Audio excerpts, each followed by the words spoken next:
All right. Welcome, everybody. Hey, Zach Martin here, Kids Deserve Dads. Want to touch base, say hi. We had a nice night last night, so anybody that was online last night got to see us do a choppy version of the Be the King game. My computer that I've been using, my laptop, not the best laptop in the whole entire world, and so I will be no longer using that for anything besides typing. It will be a type-only program that I will be using, and from now on, I will be using my Mac Mini. So I got a little Mac Mini.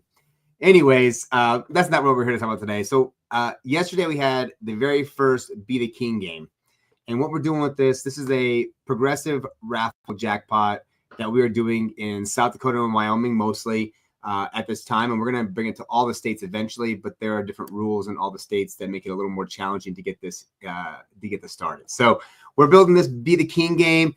Every week we're doing a raffle drawing on Thursday nights. Actually, we're doing in 2 weeks because I'll be in Texas for a personal mastery, a leadership conference that I'll be going to down there, and we're hosting one actually here in Rapid City, May 16th, 17th, and 18th.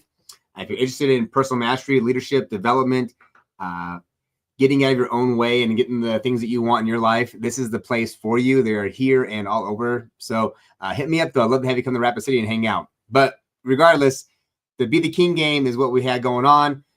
We had actually one of my neighbors won, April Purdy.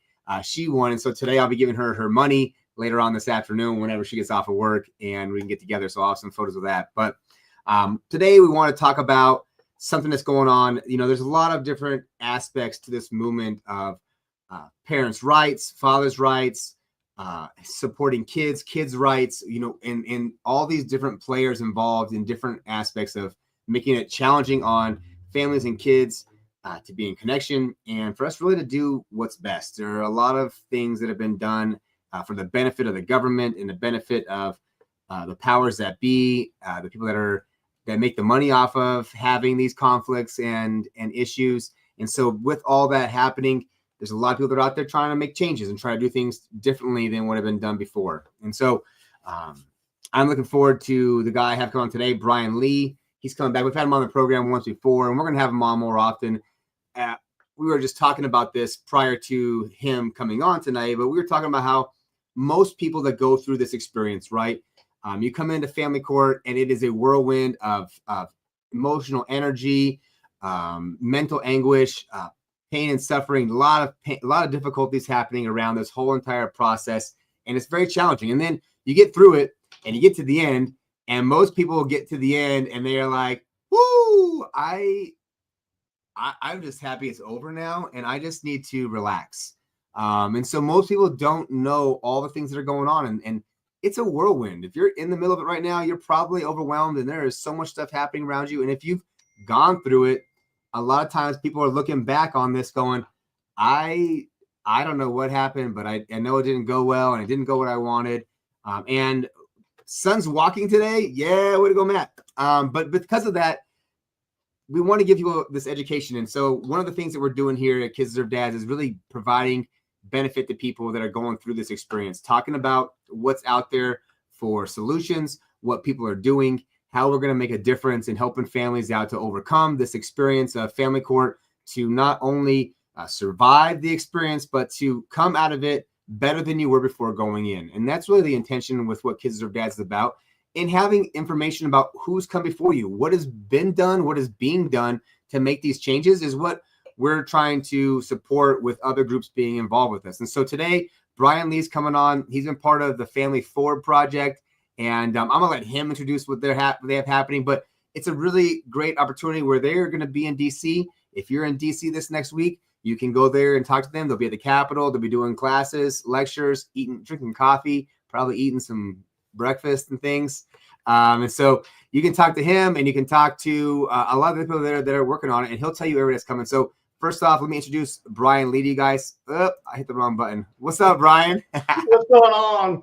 How you doing, my friend? I'm doing really good, man. Just enjoying a beautiful spring weather in Rapid City, South Dakota. So, man, a teacher in the afternoon, right? So, absolutely. I'm out here in Delaware now. Everybody knows who knew me. I was living in Maryland, just north of DC, Yeah. for the longest time. I just moved out to Delaware just over a year ago to open up my new store. And I'm out here in Rehoboth Beach. And I'm telling you what, man, even today, I mean, I was out there in shorts and a tank top shirt. It was absolutely gorgeous out there today. So moving out here has been a blessing in disguise. I love it out here. And a lot of great things are coming. Absolutely. Yeah. What kind of story are you running down there on the beach? Well, I work at everyone's favorite novelty store. All right. I like that. Yeah. And if you walk through the mall, you can actually walk through this store. But we're not in a mall. We're actually in a shopping center. We're actually in one of the outlets. And I don't necessarily mention what store I work for because for legal purposes. For everyone who wants to get your gag item or a nice T-shirt, you guys know where to go. Yeah. I see Ryan Powell's on. What's up, Ryan? Yeah. It's like, hey, well, I know these two guys. Good to see you, friend, man. Hope you're doing well. Yeah, so I'm in Delaware now, my friend. I'm in Rehoboth Beach, Delaware. I moved out here for my company. We opened up a new store just over a year ago, and we're doing fantastic. Our store actually became #1 in our entire company all last summer, and we're looking to do the same again this year. Yeah. So, but yeah. Yeah. That's awesome, man. Congratulations on that. So, but we're not here to talk about your store today. I mean, the store is nice and everybody loves some novelty stuff. I actually got a funny story. My son wanted to go in the store here in Rapid City. I had not been in there in a long time. And so we go into the store and there's a back section, not kid friendly. And that's the store I'm talking about. That's the one I work for. He's walking me through the store, saying, Dad, check this out. And it's been a long time since I've been in the store. And he's like, check this out, Dad, check this out. And I'm like, oh, that's cool. And then he's like walking down and we get to the back section. And I'm like, let's just turn back around and go down this T-shirt. And the people that were there were chuckling and I was laughing and he had no idea anything about it, right? But it was hilarious because I was just like, just cruising through. There's a bunch of random shops and trinkets about TV shows. So he's just all into, oh, Dad, check out The Simpsons and check out that. I don't know. All the TV shows are out there. I want to say Mork and Mindy. That ain't the show though. What's that? Mortimer. Rick and Morty. Rick and Morty. Yeah, Rick and Morty. I don't watch TV, so Rick and Morty was there, and a couple characters. He's showing me all this stuff, and it was a great moment. So, anyways, you're leaving Delaware and you're heading to DC when? I'm heading to DC on Monday. There's an event going on for those who are wondering. That's being hosted by the Family 4 Project. Kathleen Arthur has been organizing this entire event. She's been doing a fantastic job. Permits have been obtained for all 3 days of the outdoor event, as well as what's going to be happening on Monday and Friday. But it is called the Family 4 Project Title IV Reform event.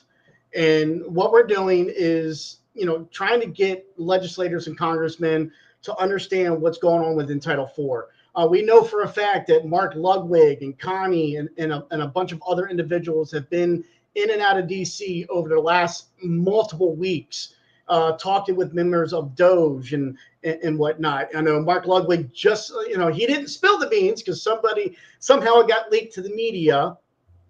And and Connie, but there's somehow got released to the media, and Mark wound up doing a live later that evening. It's like it wasn't supposed to be released yet, but yes, we do know that Doge is looking into Title IV as far as the child support aspect and where that money's going and so forth. And we want them to do more, look into more of Title IV. So that's the reason why we're calling this the Title IV Reform event.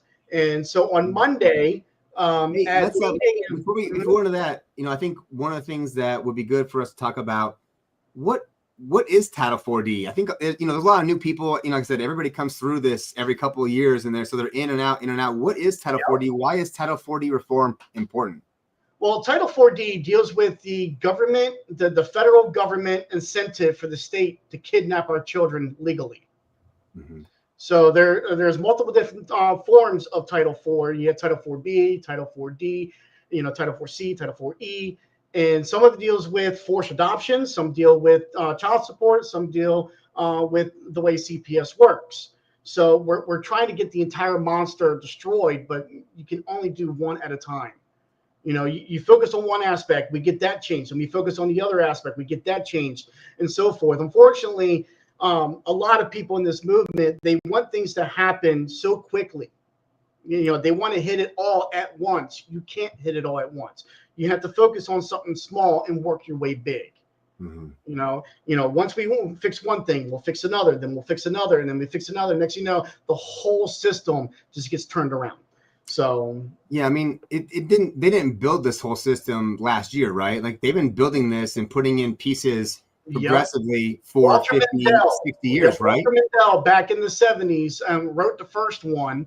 And then in 1997, Bill Clinton signed into law the Safe Families Act of 1997, which was actually written by Hillary Clinton and signed into law by Bill Clinton himself. So, and all this was Democratic side. You know, I'm not a Democrat. I'm not a Republican. I'm independent. You know, I'm a constitutionalist. So I follow the Constitution. You know, I encourage everybody to read the Constitution and understand that, you know, Republicans are Democrats. You know, it's choose a side, but read the Constitution. Make sure that everything is being followed by the Constitution. Mm-hmm. So, but yeah, no, the second one, like I said, was in 1997, written by Hillary and signed into law by Bill Clinton himself.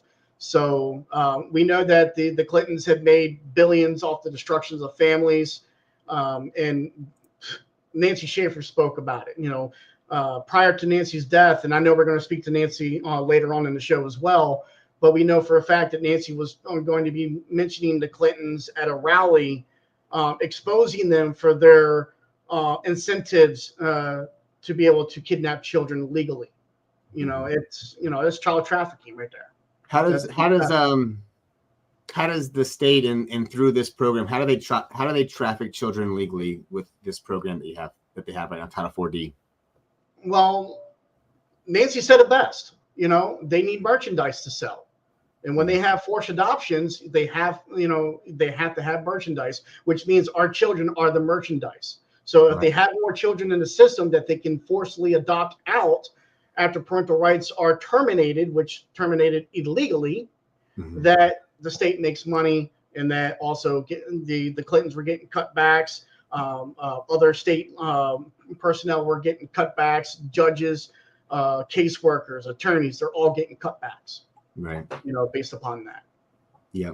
No, I think it's important just to understand how that stuff all works. And there's a lot of depth, like you said, to it. And every state has their own program. So there's the federal program that incentivizes the states, and then every state that has their own system that they've built to move the kids through the process. And they have their own laws. Even in South Dakota this year, they just changed the law to make it even easier to adopt out kids without a dad finding out. And I spoke out in the legislation against that. They moved it from 60 days after birth to 14 days. Oh, wow. And so, and my contention was 14 days, a dad that doesn't know that he might have a kid, or he knocked a girl up and, you know, and they broke up and they're not together anymore. And there's all this drama. If she has a birth early and he doesn't know about it, she could hide that kid, and there's no responsibility to even tell the guy that she's having a kid, and then they can adopt it out in 14 days. And so, you know, and the legislators were like, well, if he really wants this kid, he would be out there like shouting to the moon that he's having this kid. And my contention was, sometimes guys don't even know that it's their kid. They might have had sex, you know, and they don't know for sure. And we're giving them no notice what's going on. And even worse than the guys not knowing, and I've talked to, and part of why I spoke out against it was that I had talked to 3 people who are adopted who have no idea who their adopted parents are, because 2 of them were adopted by a Catholic church, and they don't let you know who the parents are through the church. And then another one, she didn't know who her dad was. She found her mom, but couldn't find her dad because her mom didn't report who it was, and it was no longer alive. But that she could never find her dad because there was no report. There was no dad on. Absolutely. And because she didn't have to give that information when she gave the kid up for adoption, and it went so fast that a dad couldn't come forward and say that he wanted it. And maybe he didn't, right? But he didn't have a choice to even say yes because he didn't have the opportunity to know that he was actually having a kid. And so this girl grew up in an adoptive house, and she had a great adoptive house, and she's a lawyer now, so she's doing just fine, like for the most part, right? But she still doesn't have her dad, and she has wanted to know who he was, and can't go find that. And my godmother, actually, my brother's godmother, was talking about how, what's up, Taylor? Was talking about how she wanted to go find her parents, and because she was done through the church in Baltimore, and she lives in Charlottesville, but in Baltimore, that they couldn't get that information, and they refused to give it to her. They would give non-descriptive information, but they wouldn't tell her who her parents were. Oh wow! And the kids are the ones that are paying the ultimate price, and they deserve to know who their parents are and to have that opportunity, even if they aren't in their life at that moment, to have records so they can find them. And so that's just one of the things that I was upset about, that I lost, and the bill did pass in South Dakota, but it's okay. It's on the list, right? We get to keep adding that to our list, and that's just one more thing to fight down the road. So Absolutely, we have job security. Unfortunately. Fortunately, so, tell me about. Excuse me, I've been sick. Tell me about what you have coming up and who's going to be there, and kind of a layout of what is happening this week in DC.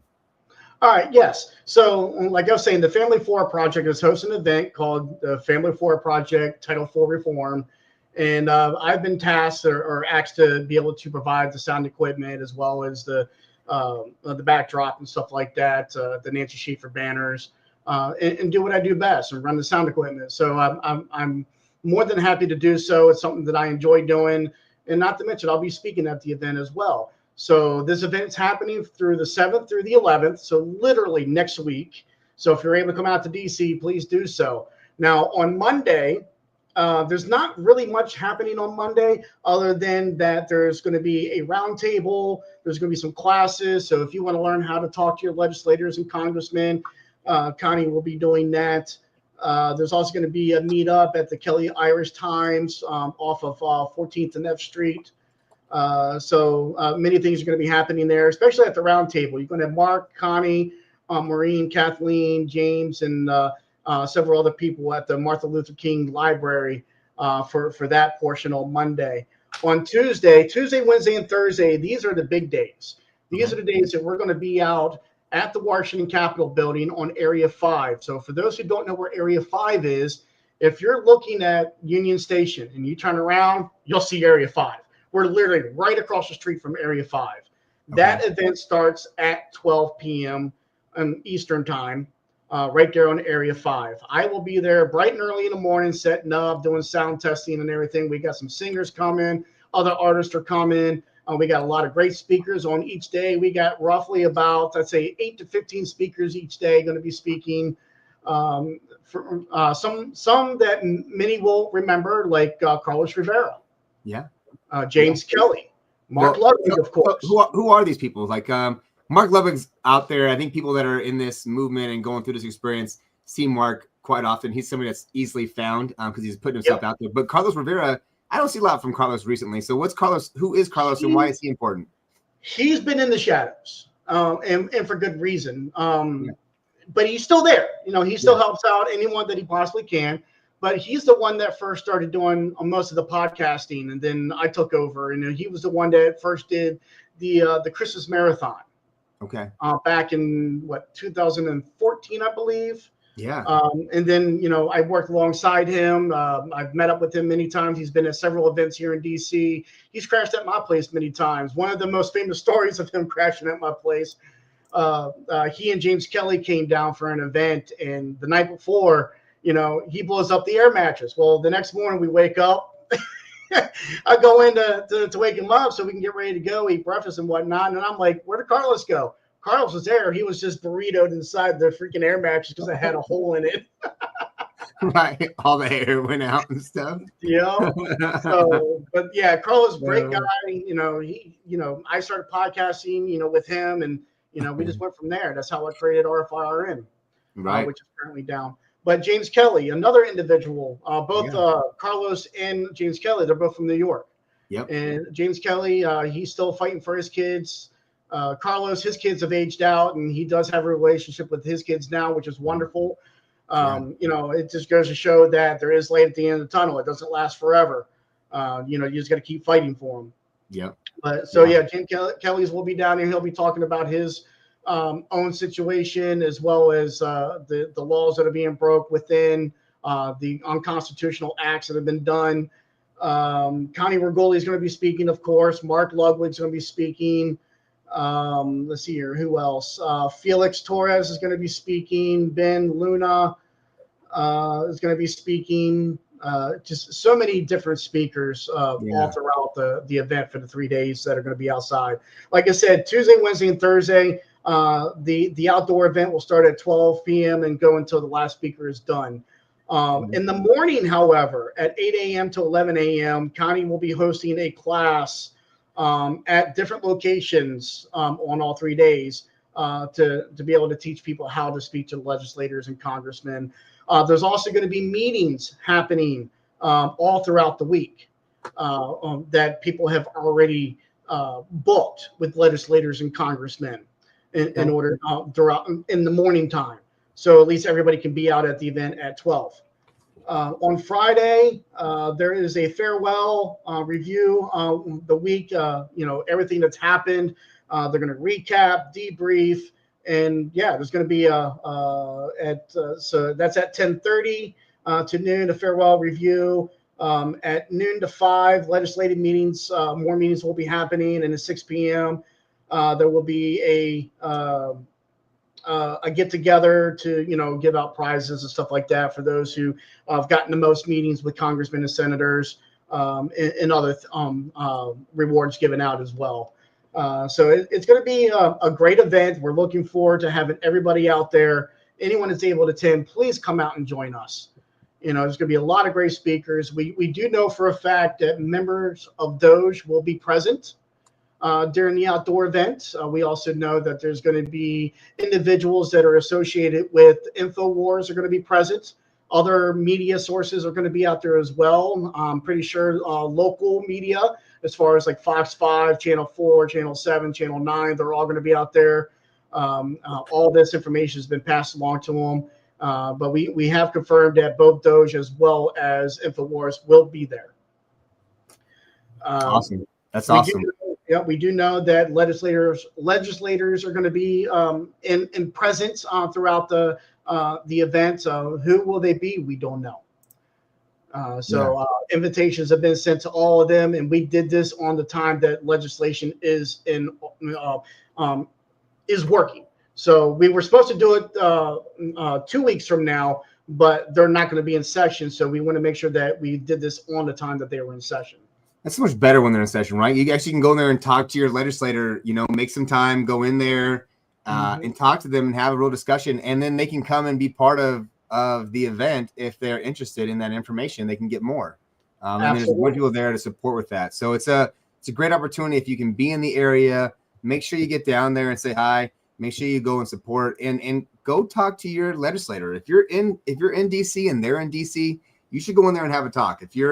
Especially if you're someone who's gone through this experience, you know, follow some good guidelines of how to talk to them respectfully and responsibly, and just let them know how important that these changes are, because a lot of times they don't know about a lot of these things. There's so much stuff happening, and most of these legislators, actually probably all these legislators, didn't go there for Title 40 reform. So that is not why they went to DC. Child support and shared parenting is not their issue, and so they didn't go there and get elected to do that. And so helping them out to understand the importance of it and giving them a little bit of information, and then giving them a place to go find some referencing and find out what they know, you know, find out what their thoughts are, and ask them good questions, and then that'll get them a talk, and then you can know how to then direct them or how to get somebody else in there to see them. You know, if maybe they say some stuff that you want to get across, you can get a hold of Mark Ludwig. I guarantee he's happy to go and get any connection you can support him with to go in there and see anybody. He will say yes. And Mark is a master of the arts. So, well, I will say this, that speaking with legislators and congressmen, it's not everyone's forte. You know, Mark says it best. Everybody has their strengths. Everybody has their weaknesses. And if you're weak in a certain area, we have others that step up to that plate and fill in that void. So, like, I'm good at giving information. I'm good at podcasting. I'm good at, coming on and speaking to the public to let them know what's going on, what events are coming out, and so forth, and allow people to come on and share their own personal stories. But for those who want to learn, we encourage them to learn. Yeah. And it's best to learn. If you want to be able to speak to legislators, go to these classes. Learn how to do it so you can become one of those strengths that somebody doesn't have. If you just want to be in the trenches like myself and like many others like you, that's fine too, because we need those individuals as well. We need people that are able to help put on events, to help set up, stages and truss systems and lights if we have them, sound systems. This year I won't be doing it by myself. I actually have somebody who's interested in helping take up the mantle, just in case I'm, now that I'm in Delaware, just in case I can't get to DC, that somebody else can take up the mantle and perform the duties to run the sound system. So it's great. I'm going to be teaching in the process of actually doing. So but not only am I doing it, I will be speaking at the event on day 3. I'm actually going to be speaking. I'm going to be doing 2 things. One, I'm going to be speaking. Okay. What are you going to speak about? Well, the first one I'm going to be speaking about veterans. Yeah. And then I'm also going to be speaking about Nancy Schaefer. Okay. So what about veterans? Why is veterans in this movement so important? It's important because veterans are treated like second-class citizens. We become a casualty of circumstance because the system will literally take our service, twist it around, and use it against us to set us in a bad light, to say that we're more prone to committing domestic violence, which is not true. We serve our country for a reason, just to come back. Many of us who have been in time of war, which, like myself, I've had 2 combat tours in Iraq. I've been on the front lines. I was in the infantry unit, with 2 Easy Company, and it's not fun. Did I come back the same person? Absolutely not. But I didn't come back to, harm my children. My children were born after I got out of active duty. But, to have my service used against me, that's the ultimate disrespect to any of the service members. No doubt. So I will be speaking of them, and not to mention a lot of these cases that deal with veterans wind up taking their own lives because of not being able to see their kids. Mm-hmm. I was just talking to Ira Paskowitz just a little bit ago, and he was telling me that somebody he was in communication with, a fellow veteran, literally took his life a few months back because he could not deal with the pressure of the false allegations and not being able to see his kids. Yeah. So, but that's just one topic, and like I said, the other topic is of Nancy Schaefer. I'll be speaking of her, and the day that she was murdered, and who is Nancy Schaefer? Nancy Schaefer, she was a former Georgia senator. She was the only senator of her time that was speaking out against the system. She actually wrote a scathing report called "The Corrupt Business of Child Protective Services." And I'm not going to go into too much detail because I want people to be able to watch the lives that are going to be doing out there. Yeah. I won't be live because but I will be recording the event each day. Tuesday, Wednesday, and Thursday I'll be recording and then editing later and then sharing it. But yeah, no, it's unfortunate. She and her husband lost her life because of her well, we believe because of what she was doing, that she had lost her life because of her activism. Yeah, being actively involved, right? When she was protesting the system, saying how bad it was and corrupt, and she was working on changing it, right? And then the circumstances, I think the circumstances around her death are very interesting. Would you like to talk about the way that her and her husband died in their driveway? Well, they were actually murdered in their home, inside the home. They were found by their youngest daughter in their bedroom. Okay. On March 26th. Yeah. So it's very unfortunate. Right. And she was shot, and he shot himself in the chest, right? Supposedly he shot her and then turned the gun on himself and shot himself in the chest. Yeah. Are you gonna talk about that when you're at the Yes. If I'm gonna kill myself, a chest shot's where I'm going. So I will be speaking of that. I will be playing her video of when she was at the Eagle Forum of Georgia back in 2009, where she actually spoke and read of her report. Oh, So wow. instead of me speaking of her report and going through and picking out different, bulletins from her report, I'm actually going to play it. I think, especially with members of Doge and the media out there, that hearing it directly from her words is going to be more meaningful. It's going to have Yes. more power behind it, Mm-hmm. because this is a woman speaking from the dead. Yeah. About So the exact thing that led to her death. So mhm. really powerful. And I'm excited about hearing that also. I know enough about her to be dangerous. I've never read the report. I haven't heard her speak about it. So I'm looking forward to getting the chance to get to hear her words, because she had put so much effort to it. And she was a lady who was in so much know, right? Being a senator from Georgia, she had access to way more than you and I could get a hold of, or with a lot more ease getting a hold of the information than we could get by ourselves. And so, Absolutely. and to know all those things, to speak against all those things, and then to wind up, having a murder homicide is just weird coincidence, right? Right. But I do got some good news, and Let's something hear that it. people will also be speaking about in between the two topics. Yeah. I'm not going to say exactly what it is, because it's kind of a surprise. Okay. It's kind of a surprise. On Wednesday, it'll be a surprise, huh? No, Thursday. Thursday. Okay. And you got to show up on Thursday to hear this then. Are you going to be given the surprise, or someone else going to be given the surprise? I will be given the surprise. All right. This is going to be fun. It's something that I was able to put together, and it's going to bring joy to a lot of people, especially for those that are in the darkest times. Those who feel that, that their struggles are that it won't end. I will show that there is light at the end of the tunnel. Yeah. Yeah. So I'm really looking forward to this. Literally only like 3 to 4 people actually know exactly what's going to happen, and they're all excited to see it. And I'm excited to even do this. I'm right now. I'm getting goosebumps just thinking about it, because it's going to be a powerful moment. It's going to be an extreme powerful moment. So Yeah. I'm looking forward to that. And then there's one other thing that I will be doing, and that is a rip ceremony. Okay. Right before the end of the event, before we all scatter to go back to our respective, places, go out to dinner, whatever. I will be speaking of those who have passed, whether it be from natural causes, like Cash Jackson's mom, Mm-hmm. Paula Marie Jackson, to children like Anaya Day, who lost her life because of the mother and the live-in boyfriend murdered her before CPS can get a chance to re-interview them. Father was fighting for that child, and unfortunately, because of the incompetence of CPS on not taking drastic measures, the child was killed. But we will also be talking about individuals like James Kelly, a dear friend of mine, and many others who took their own lives due to suicide, because of this system. And that's something that's very dear to me.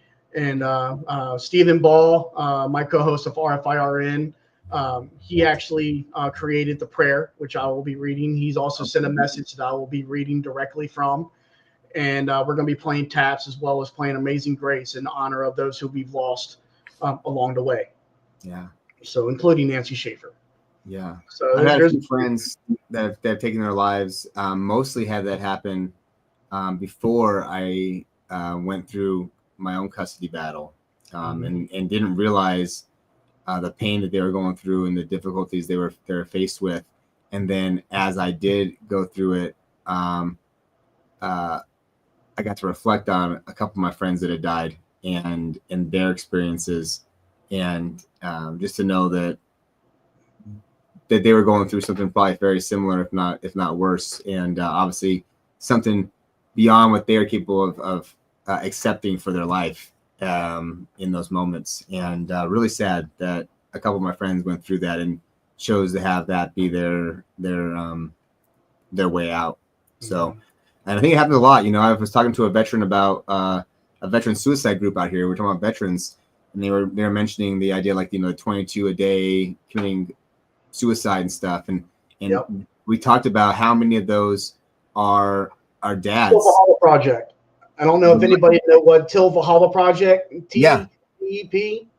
It's an organization that I associate with. I wear their merchandise all the time. They actually, for any veteran or even active duty, they create these plaques, and the plaques are made for free. They're given to the families of those who are lost, whether it be for natural causes, from time of war, or from suicide. Yeah. And in order for these plaques to be free, they sell merchandise like T-shirts.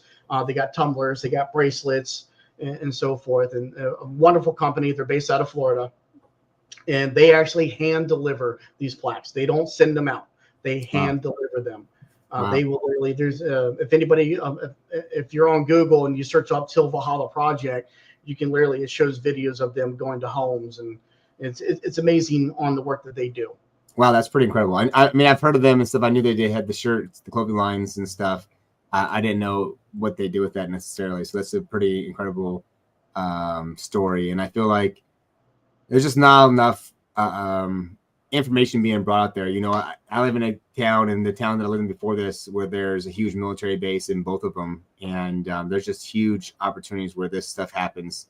And veterans go through a lot of hard stuff. You get sent in random places. And so you basically lose every time. I mean, the way that the system's set up, you're just going to lose, and your kids are going to be with the other parent, and you are, going to get sent to another base. And there's no like, hey, we're going to help you have more time to be with your kids. You're just a cog in the wheel of the system.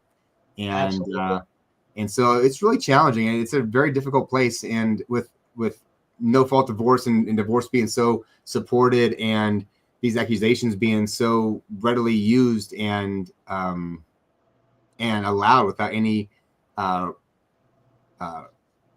payment for making false accusations or false things, these guys get really ran through the ringer a lot more often than they should, and there's nothing they can do about it. So, Absolutely. it's definitely that's one of the reasons why I speak of veterans and how we're treated, and how it's a disgrace that our service members are put into that type of light based upon their their service to the country. So that Nancy Schaefer, the special thing that I'm bringing to show encouragement and that there is light at the end of the tunnel, and then of course the end of the event, the RIP ceremony, where I'll be mentioning. I got about 40 to 50 names that I'll be naming off.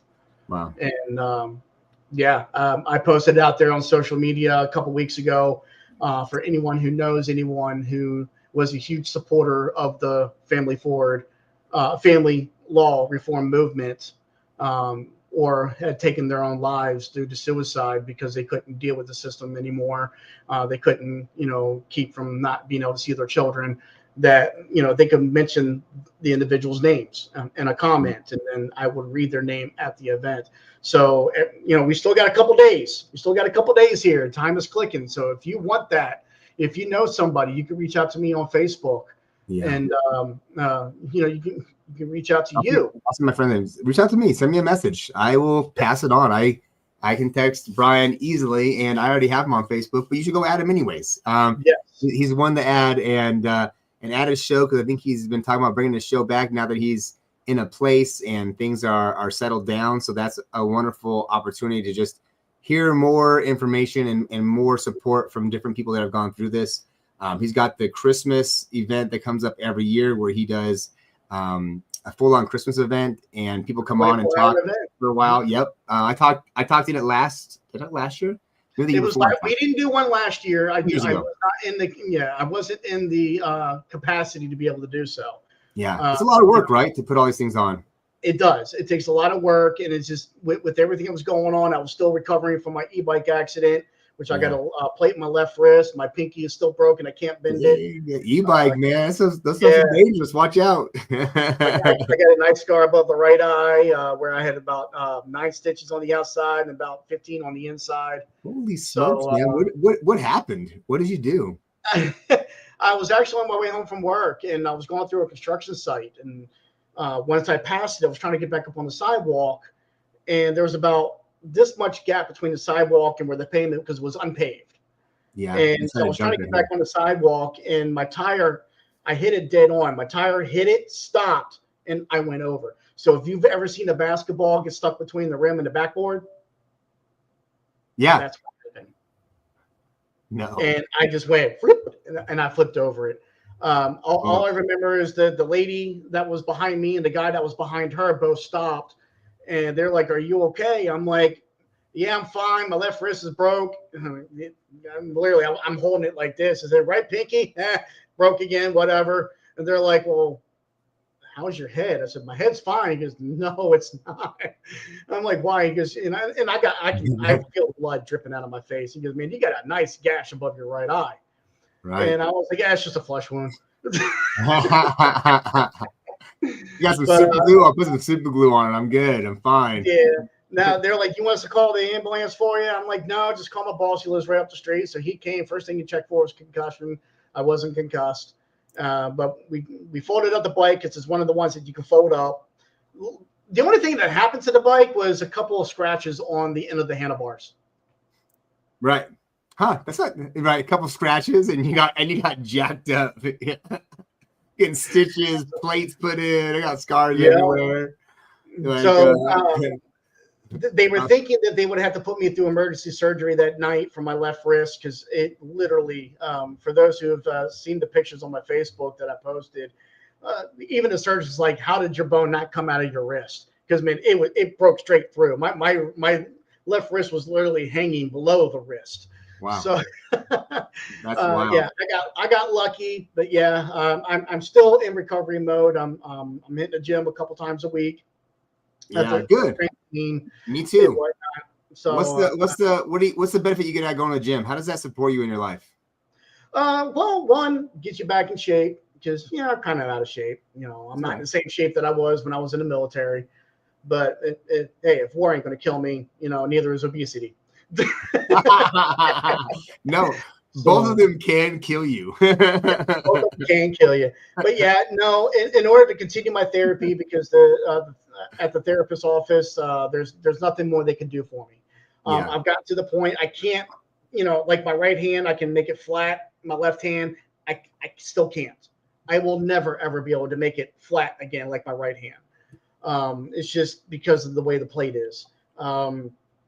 But in order to continue strengthening it, I'm hitting the gym.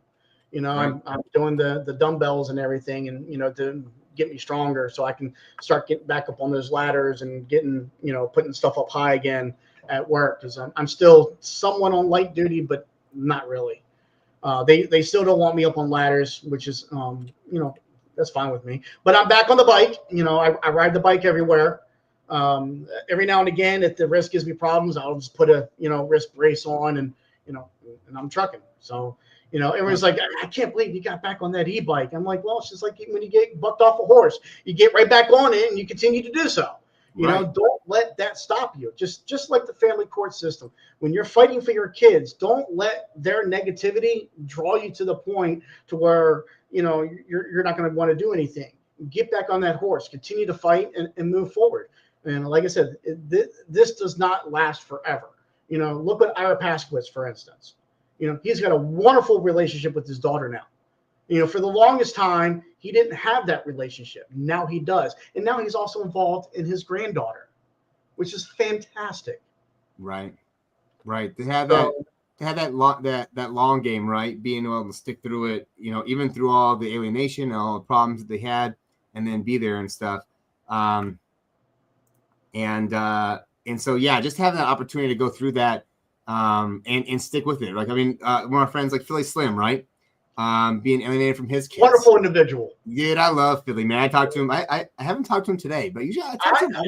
I speak to him not regularly, but he does reach out to me every once in a while. I reach out to him. I know he's been on a good trip here of late. Dude, he got divorced, sold his stuff. He's been on it. He just purchased a new cigar. Yes, he did. Yes, he did. Or store and stuff. So he left for a while. Got to have all that opportunity to go out there and travel. Things he had never done his whole entire life, and now he's doing it. And he's still holding space. Still holding space. I want to respond to this Adam dude. He says, "Stop selling false hope of lottery winnings." We're not giving false hope. Yeah. We're not giving false hope. What No. we're trying to do is to stop these suicides from happening. Yeah. That's what we're trying to do. So many people believe that there is no end in sight. There is an end in sight. There is light at the end of that tunnel. Yeah. And if you watch what's happening in DC, if you watch what I'm going to be doing on Thursday, I'm expecting tears. Yeah. I already know. I've already for the few people that know exactly what I'm going to be doing, other than speaking about veterans and Nancy Schaefer and doing the RIP ceremony. I'm telling you now, this is going to, and I'm not looking for a pity party or for people to feel sorry for me. Right. But what I'm going to do is going to shed light, because I will tell you this right now. When parents are in court fighting for their children, whether mother or father, regardless who they're fighting against, that they are being pulled by strings. They are being pulled by a puppet master. And that puppet master is the courts, is the judge, is these attorneys, is the guardian ad litems. Yeah. And once these parents can literally snip those wires and stop allowing the system to control them, to keep them pinned against each other, then the courts don't exist. Right. We had this discussion during our case about shared parenting, and that really we need to have shared parenting. The kids don't need parents fighting for years over control over them. What the kids need is healing and love and connection, and both of their parents moving forward in their lives separated, and knowing that they have both their parents, and that they have the love of both their parents, and they have the connection of both their parents, and their parents aren't maintaining this long drag out fight. But we have a system that is incentivized through money to drag this stuff out and make it so difficult. And so that's a real problem that's going on. And that's what we're trying to fight. And by fighting that and by changing those things, we're going to make it so less people have to go through this system and have this problem. And when people do, even when you're alienated, I talk to people like, we can name up a whole bunch, right? Melissa Isaac, Jesse, Taylor was on here earlier, who were kids that were alienated from their parents, and then going through the experience of psychology classes and that kind of stuff, things along those lines, realized who the parent was that was the problem. And it took them a long time. It took them into their 20s to figure that stuff out, and I don't think that giving up hope is the right answer. Live your life for yourself and be the best that you can be, and grow and become the best version of you that's humanly possible, and step into that every single day. And also believe that it's a possibility. And if you are that person, if you are being exceptional, living your life for purpose and with belief that everything's possible and you can have it all, when they do come back into your life, when they do make that choice, because it seems like a lot of kids do, and some kids don't, and some of them never will. But when they do you want to be somebody who's bitter and broken and dysfunctional because of it?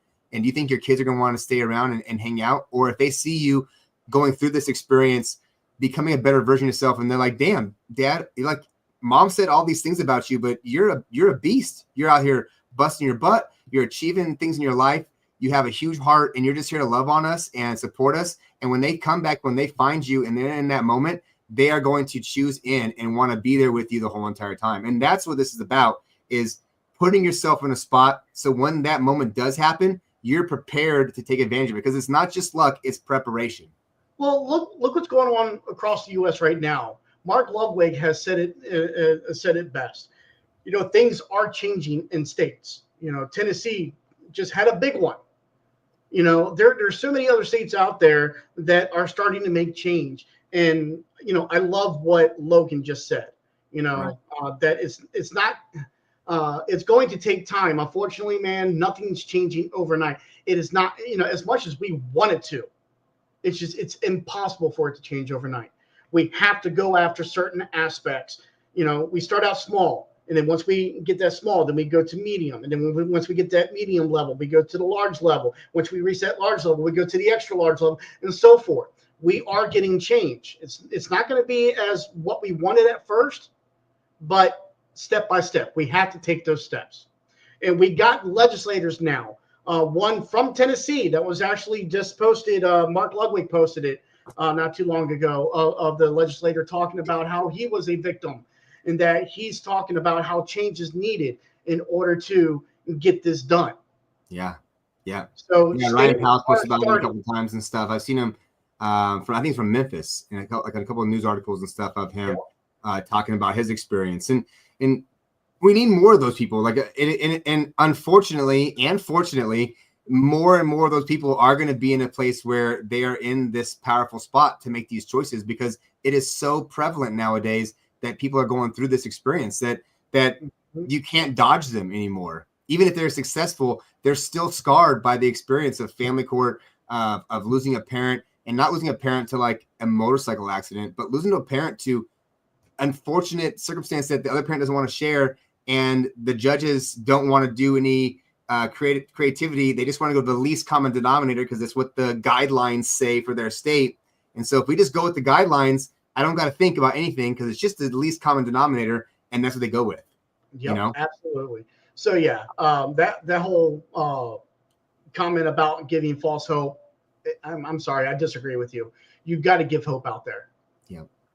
Because there are so many parents, grandparents too, but also our children who are struggling. Yeah. And if we don't show the positive side of things, things that are happening, like Ira Pask was having a wonderful relationship. TMZ is now literally, shaking in their boots because of things that they said about Ira in that whole situation. And, and Ira's got a wonderful relationship with his daughter now, So needless to say, hope, we have to have hope. Yeah. For those who are religious out there, I'm not religious, I'm spiritual, but you still got to have hope.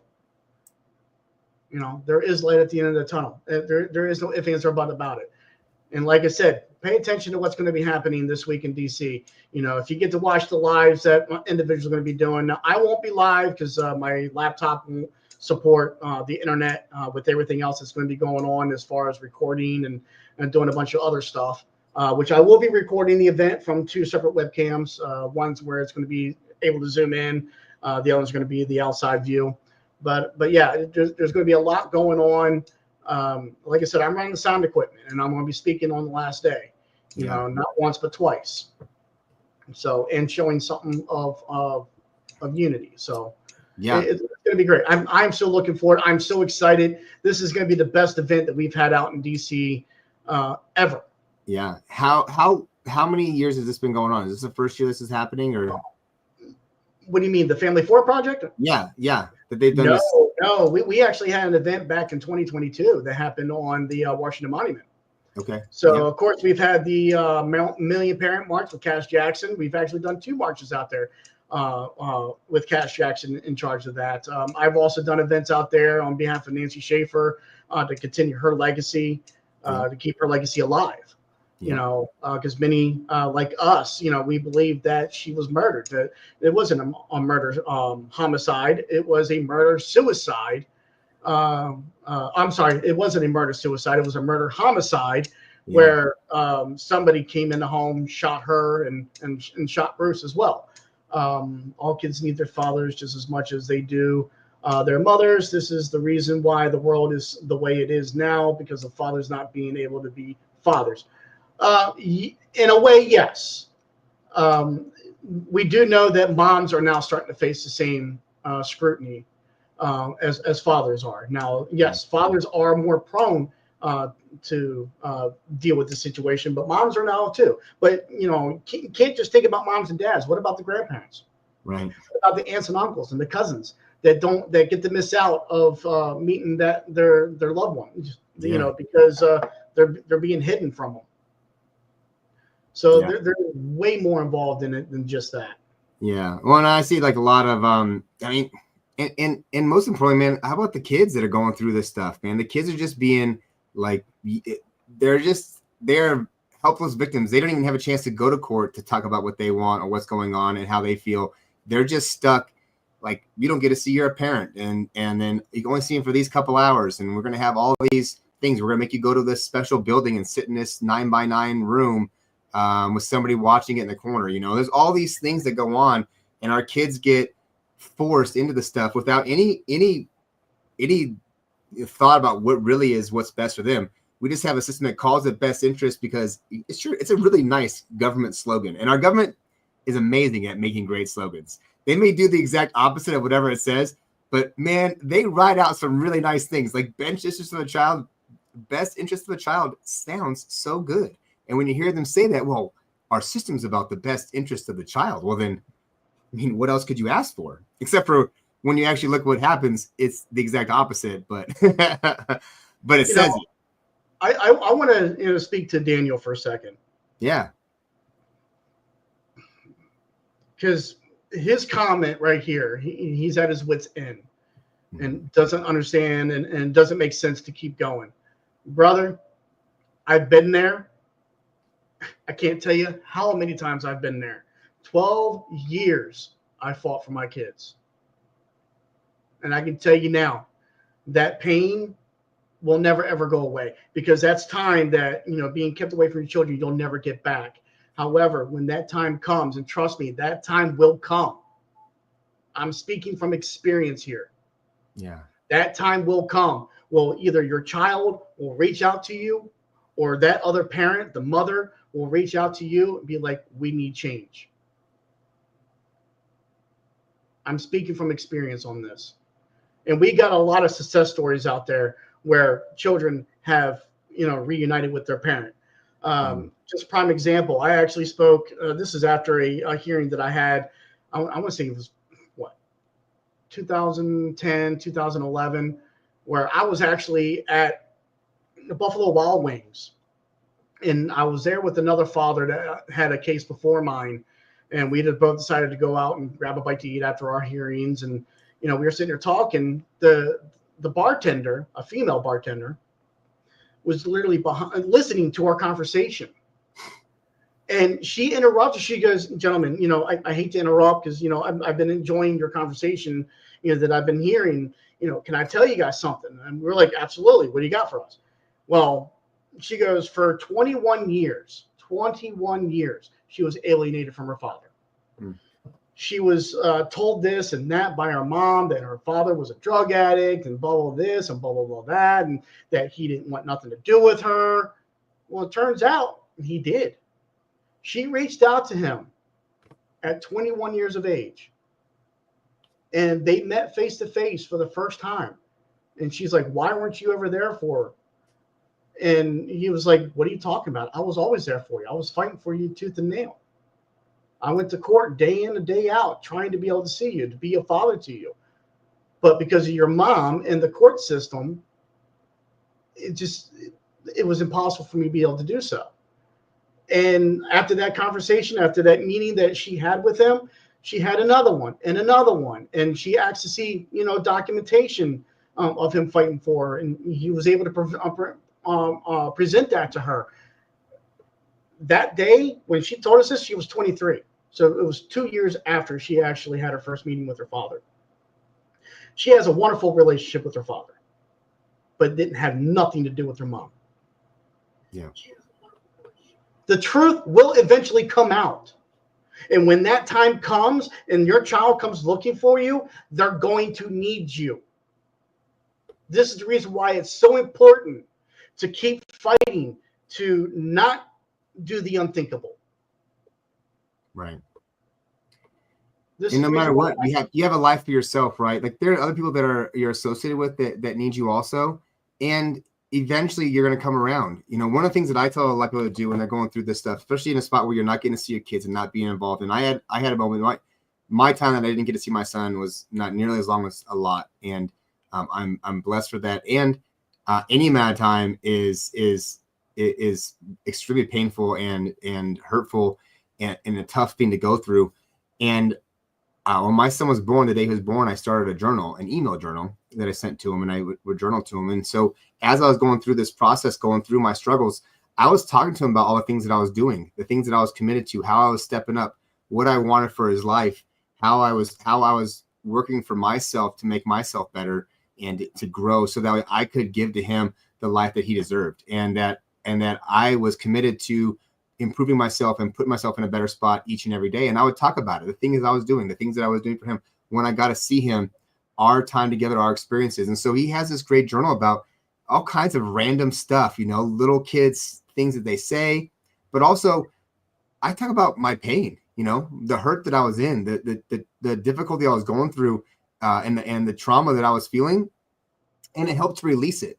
You can talk to all your friends, and I know a lot of people have friends that they vent to, and they vent to, and they vent to, and they're going through this stuff, and your friends then stop calling you back because, man, you're just venting and venting and venting, and it's hard to be in that spot.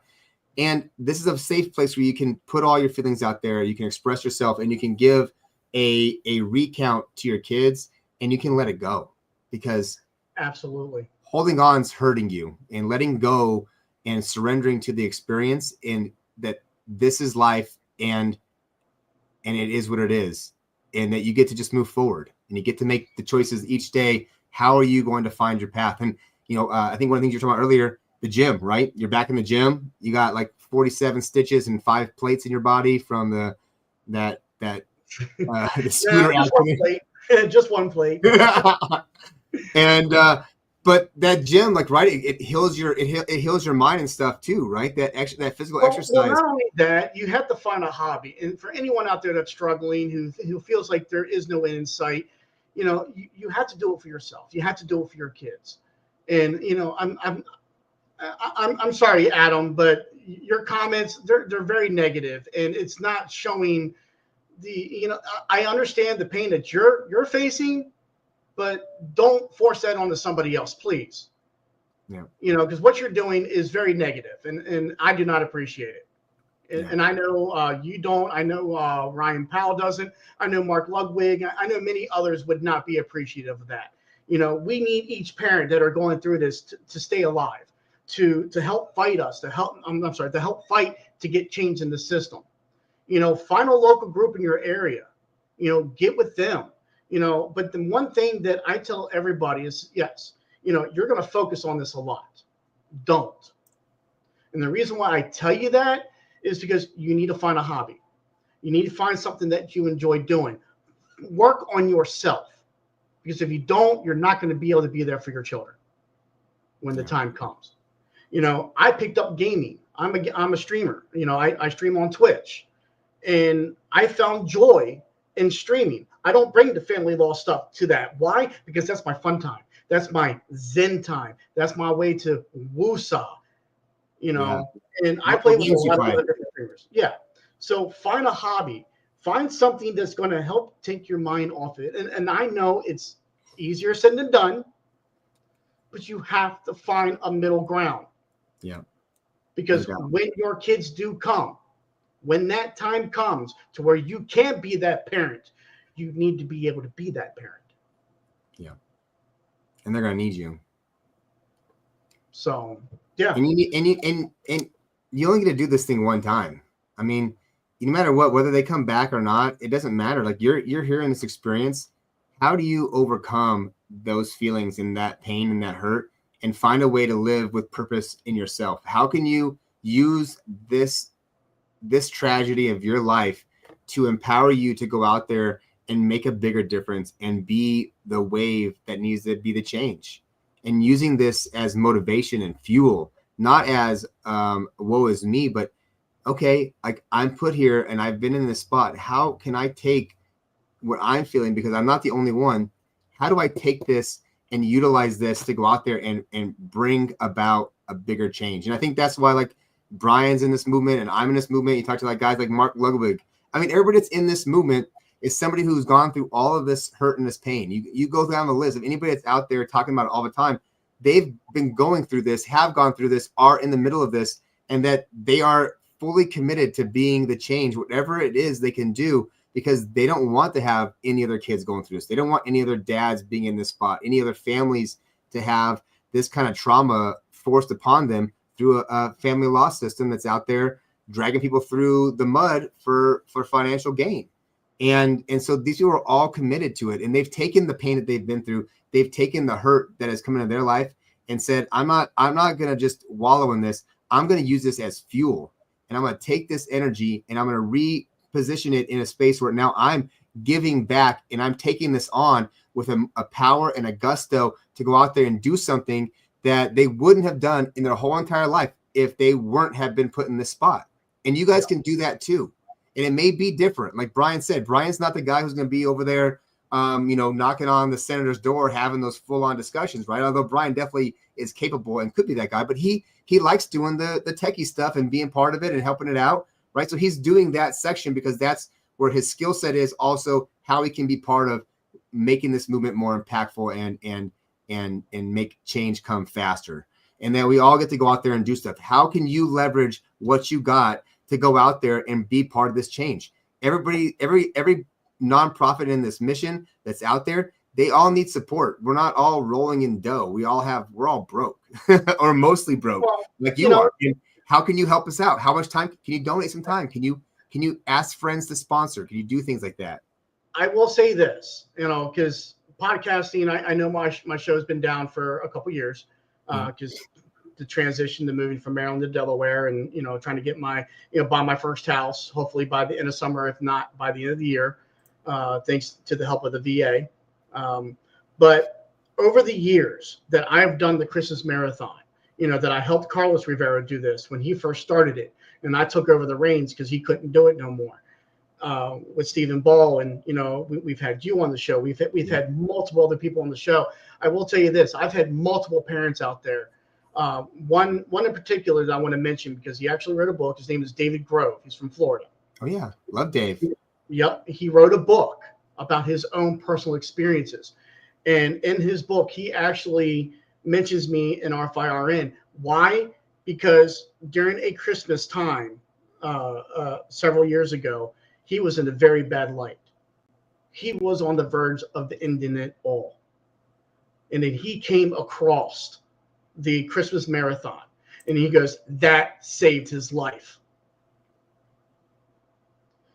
He was in such a bad way that he turned our show on, that Christmas Marathon on, and he listened. He watched the documentaries that Yaya did and that Ginger Gentile did and so forth, and just had it playing in the background while he was just sitting there bawling his eyes out. And because of that, because of what we do right now, what we're on this show right now, what Fighting CPS organization does on their podcast, and what other individuals do on their podcast, we're showing the unity, that we're showing that there are groups out there that are willing to step up and help you, to help guide you along the way, because we understand what it's like. Yeah. And if we can get those individuals to turn the tide and to help get involved in the movement, to help speak out, to come out to these events and see that they're not in it alone, that right there is enough. It's everything. The hurt will never go away. Those 12 years that I fought for my kids, that'll never go away because that's time I'll never get back. However, I have a relationship with my kids now. And it's the best relationship that I have ever had with them. So, what do you think about the impact of your mind frame as you went through that experience of not getting to see him and not be as involved as you wanted? How do you think that you being in control of your mind and your thoughts and how you showed up impacted your relationship with him now? I was in a very, very bad way back then. And I had to do some soul searching. Not only did I want that relationship, I knew I had to change as an individual. I'm not perfect. I made my mistakes. Did I have to live with them forever because of the court system? No. Like I said, the court system is a puppet master. The mother, the father, the kids, they're the ones being the puppet. So right. we're while they're up here controlling the reins, the ropes, they're pinning us against each other. Once we snip those wires and tell the courts to go kick rocks, there won't be no reason for the courts anymore. But it's going to have to take both parents to realize it. It's going to have to take both parents to grow up and realize that, what they're doing is not in the best interest of their kids. Mm-hmm. And unfortunately, it's going to take some longer. It took me 12 years to figure that out. 12 years to the point of where constantly filing in court to say, I can't do this anymore. It was draining my life. It was draining my my relationships that I was in. It was affecting my career, and I had to do a lot of soul searching. Yeah. So, you know, find things to help keep your mind off of it. Like I said, I know it's easier said than done, but it can be done. Yeah. Yeah. And Max actually do his job, right? You got into gaming. I've hit the gym and been in my hiking way more than I had ever before going through this experience, you know, and I go to the gym. I'm in the gym at 5:30 every morning. And often I'm at the gym at like 5 o'clock when they open it. And I go there because it helps me clear my mind. I get up in the morning and I have a bunch of energy and I'm thinking about stuff. And I go in there and I take down the gym. I conquer the gym and that physical exertion first thing in the morning. And I get out there and I'm clear-minded and I'm focused and I'm way more intentional and driven throughout the day after a good gym workout. Sometimes I might be tired, but I'm more focused and driven throughout the day and clear-headed after going to the gym. And when I catch myself not going, those are when all the things creep back in. You know, that physical exertion is important. Guys need to be out there pushing ourselves. Our bodies are meant to push to its limits. We're not meant to just sit around and do nothing. And we live in a sedentary lifestyle. Go out there and find a way to push your body. If you want to clear your mind out, push your body so hard you can't think no more. You know, I want to respond to Daniel's message that other comment. That's all I want, and mom's doing everything to stop it. And I'm a criminal and I'm a drug addict. You know what? Stop focusing on what she's doing. Yeah. Focus on what you're doing. Yeah. She might be saying all this, but as long as you stay true to yourself, it doesn't matter. It's irrelevant what she says. You know, by you giving the attention to what she's doing, you're giving her all the power. Stop giving her the power. Yeah. Trust me. I know it's easier said than done. It took me 12 years to realize that. Literally 12 years. Yeah. Where she's done this, she's done that. She said that I'm a sperm donor, that I abused my kids, that I sexually assaulted my daughter, and all this other stuff. You know what? I know it didn't happen. Why am I allowing her to control my actions? Stay true to yourself. Keep being you. Change for yourself. If you know you need to change something about yourself, then go change it. Right. Do it for your children. You know, who do you want to be? You're going to be a dad at one time, right? I think one of the most important things, and one of the things that we're really focused on with the nonprofit, and then I'm going to be doing a lot more of my podcast about, is you're going to do this fatherhood thing one time, and in one time with all your kids, right? But it's going to be for one segment of your life. You are a dad, and you get to live one time in this experience. How do you want to be remembered? What's the legacy you're going to give? Are you going to go out there and, you know, be angry and sad and dysfunctional because of the circumstances that you found yourself? Are you going to take on your life and take your power back, and despite the circumstances, despite the pain, despite the obstacles that are in your way, you go out there and find joy and purpose in your life, and you take that challenge on, and you become the greatest version of you can be. And when your kids see that, however much they get to see you, when they see you being that great of a man, and they're like, wow, like, this is the guy that I have as a dad, and I'm blessed. I wish I got him more, because you're that empowered. You're that focused, right? Put that comment up right there. The last one that Daniel just stated. Be that Superman. Yeah. And the way to be that Superman is to stay strong. Don't let her get to you. Don't let her control your emotions. Yep. Because if you allow her to do that, she wins. And I'm speaking from experience on that. Yep. And here's a little story for you, Daniel. Back in 2000, and God, this is right after COVID, literally right after COVID. I remember being in my store, and I was up on the ladder, putting some stuff up, you know, that were overstocked and whatnot. And all I hear the words is, "Hey, Brian, look down."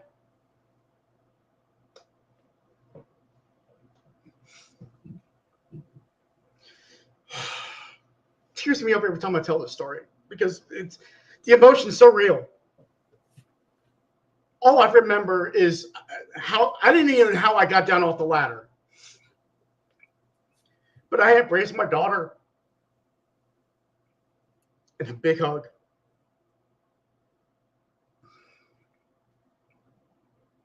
I hadn't seen my daughter or even spoken to my daughter in almost 3 years because she hated me. She hated me because of things that were told to her. But that day, I don't know, and this is after the last hearing and everything, to the point where I just couldn't do it anymore. But for some odd reason, something happened where the mother literally stopped in to have our daughter see me for the first time in 3 years. My boss will be the first one to tell you that I literally had a moment of Mission Impossible. He says that I didn't climb down that ladder. I slid. And just literally wrap my arms around my daughter, and for a good 30 minutes we were sitting here talking in the store. That's all I did. I didn't even pay attention to customers, and because literally just talking with the mom and our daughter. Mm-hmm. When they left, man, I bawled my eyes out. It wasn't bad tears. It was tears of love and joy that for the first time in 3 years, I was able to see and talk to my daughter and actually give her a hug. So that right there, Daniel, be that Superman. Be that Superman. Right now, the kryptonite is on you, but be that Superman. Get in that sun and get stronger. Build yourself up. Learn from it. And things will get better for you. I promise you. 100%. 12 years I fought, and now I have a good relationship with my kids. You know, you never know when that opportunity is going to come, and so you get to step into that moment every single day, and to be that Superman. It doesn't just fall on you, right? Superman. I mean, you know, he's a god and a superhero, right? So it's not like real, but to be Superman in yourself, it's going to be work every day. You get to overcome all of these things, and you get to choose into how you're going to live your life. And you get to choose into the qualities and the beingness that's going to set you up for success and what you need to be the man that you're destined to be.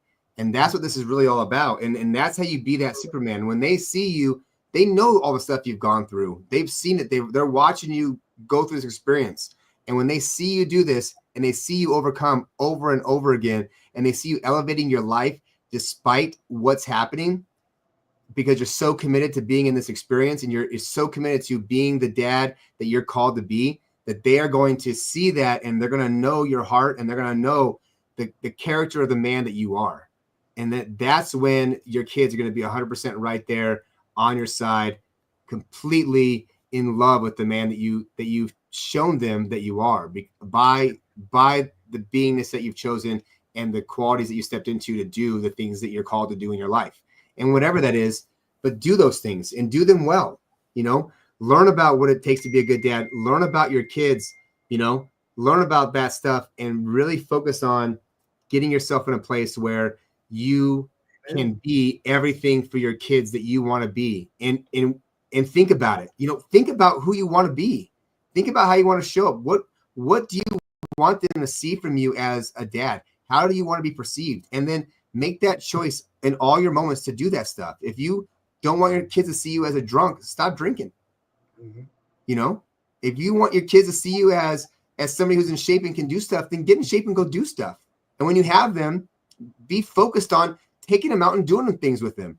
Take them out fishing, make a point, and go set up your fishing poles on Tuesday and get them all lined out and go buy your bait and all that kind of stuff. So on Saturday morning, all you do is get in the car, because you load the car up Friday night and you get in the car on Saturday morning and you go to the lake and you fish and you have a great time because you planned ahead and you were organized and you were intentional. And that is going to give you the best results you can get. And that's when your kids are going to go, damn, my dad's a badass. And I love my dad. Yep. And the more you fight too, the more you continue to fight, you get in these groups, you get into helping make change. And then when your kids come to you and they like, you know, well, what have you done for me? Be like, this is what I've been doing. I've been helping get laws changed. I've been helping get legislation changed. That right there. Why? Because we as parents, we always think it's about us, but we got to remember, we got to focus on the kids. Because if you do not focus on your child, and it's not just your child, it's all children.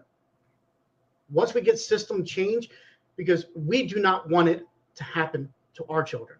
We don't want the revolving door to be spun around that when your children has children, that they have to go through the same. Yeah. 100%. I've been talking about, this is the Lifetime Achievement Award, right? If I can get these laws changed, in South Dakota, without a doubt, because that's where I live, and Wyoming, I'm definitely committed to, but then in everywhere, because I got 10 more years until my son's an adult, and I don't want my son to be going through this. And I'm committed to getting this done so he doesn't have to do it.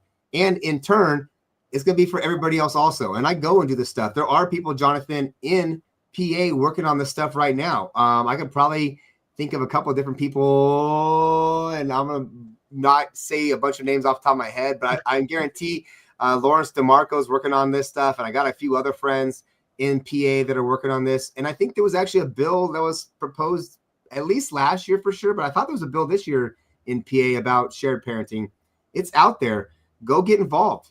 Go talk to your legislators. If no one's doing it, talk to NPO. They got a bunch of resources. National Parents Organization they want people in every state to take this on. It's not a paid gig. You're volunteering your time, but they need volunteers. And we're not going to get this done without people volunteering. There's not money on the side of the person who gives all their money away to the custodial parent. So they have nothing left. You're going to get out there by building grassroots, by putting people together and making focused and intentional connections with these legislators to make these changes. And it's going to take work, and it's going to take grassroots. And unfortunately, you're not going to get it done probably in a year. I do hope you do, though. So I'd love to see you get involved, Jonathan, and next year make PA an example. That would be badass. And I'm on your side, bro. Go get it.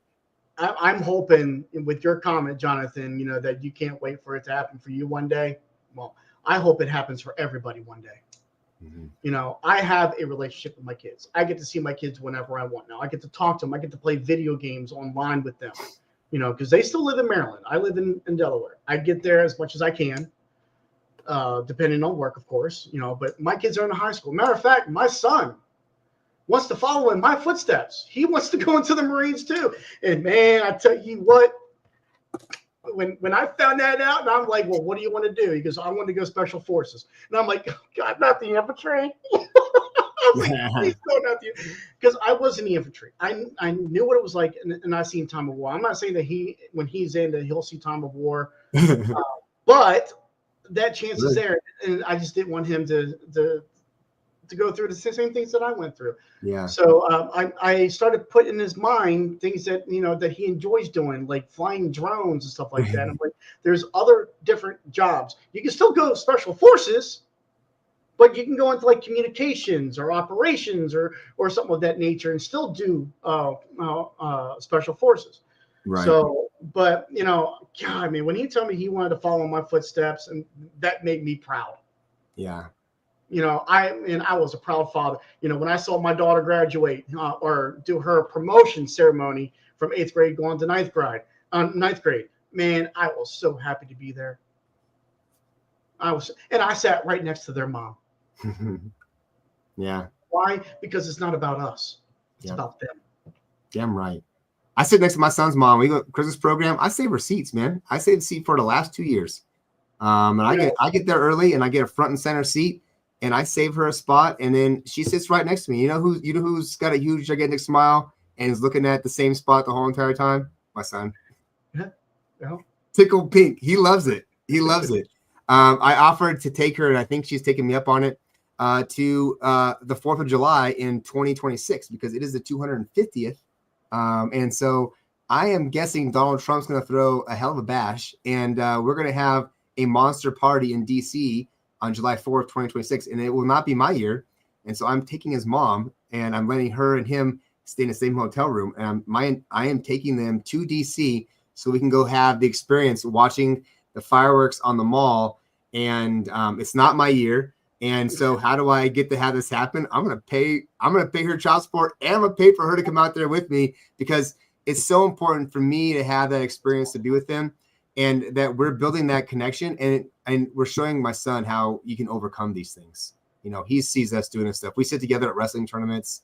I don't know how excited about this I am right now, but she is going to be his be my assistant coach for his baseball team. She played softball in college, and she's like, I signed up to be your assistant coach. And I was like, you didn't ask me. It is possible. It is possible. It is there. And that's all we're trying to say, you know, especially for those who are in their darkest times right now, you know, because we both understand, 100% understand what you're going through, moms and dads, you know, going through 100%. This system. And, you know, just like you, Jonathan, you know, I've dealt with the false allegations and the constant belittling from the mother. But if you're in the court system, yes, that parent is to blame for the things that they're doing. But once they realize the damage that they're causing,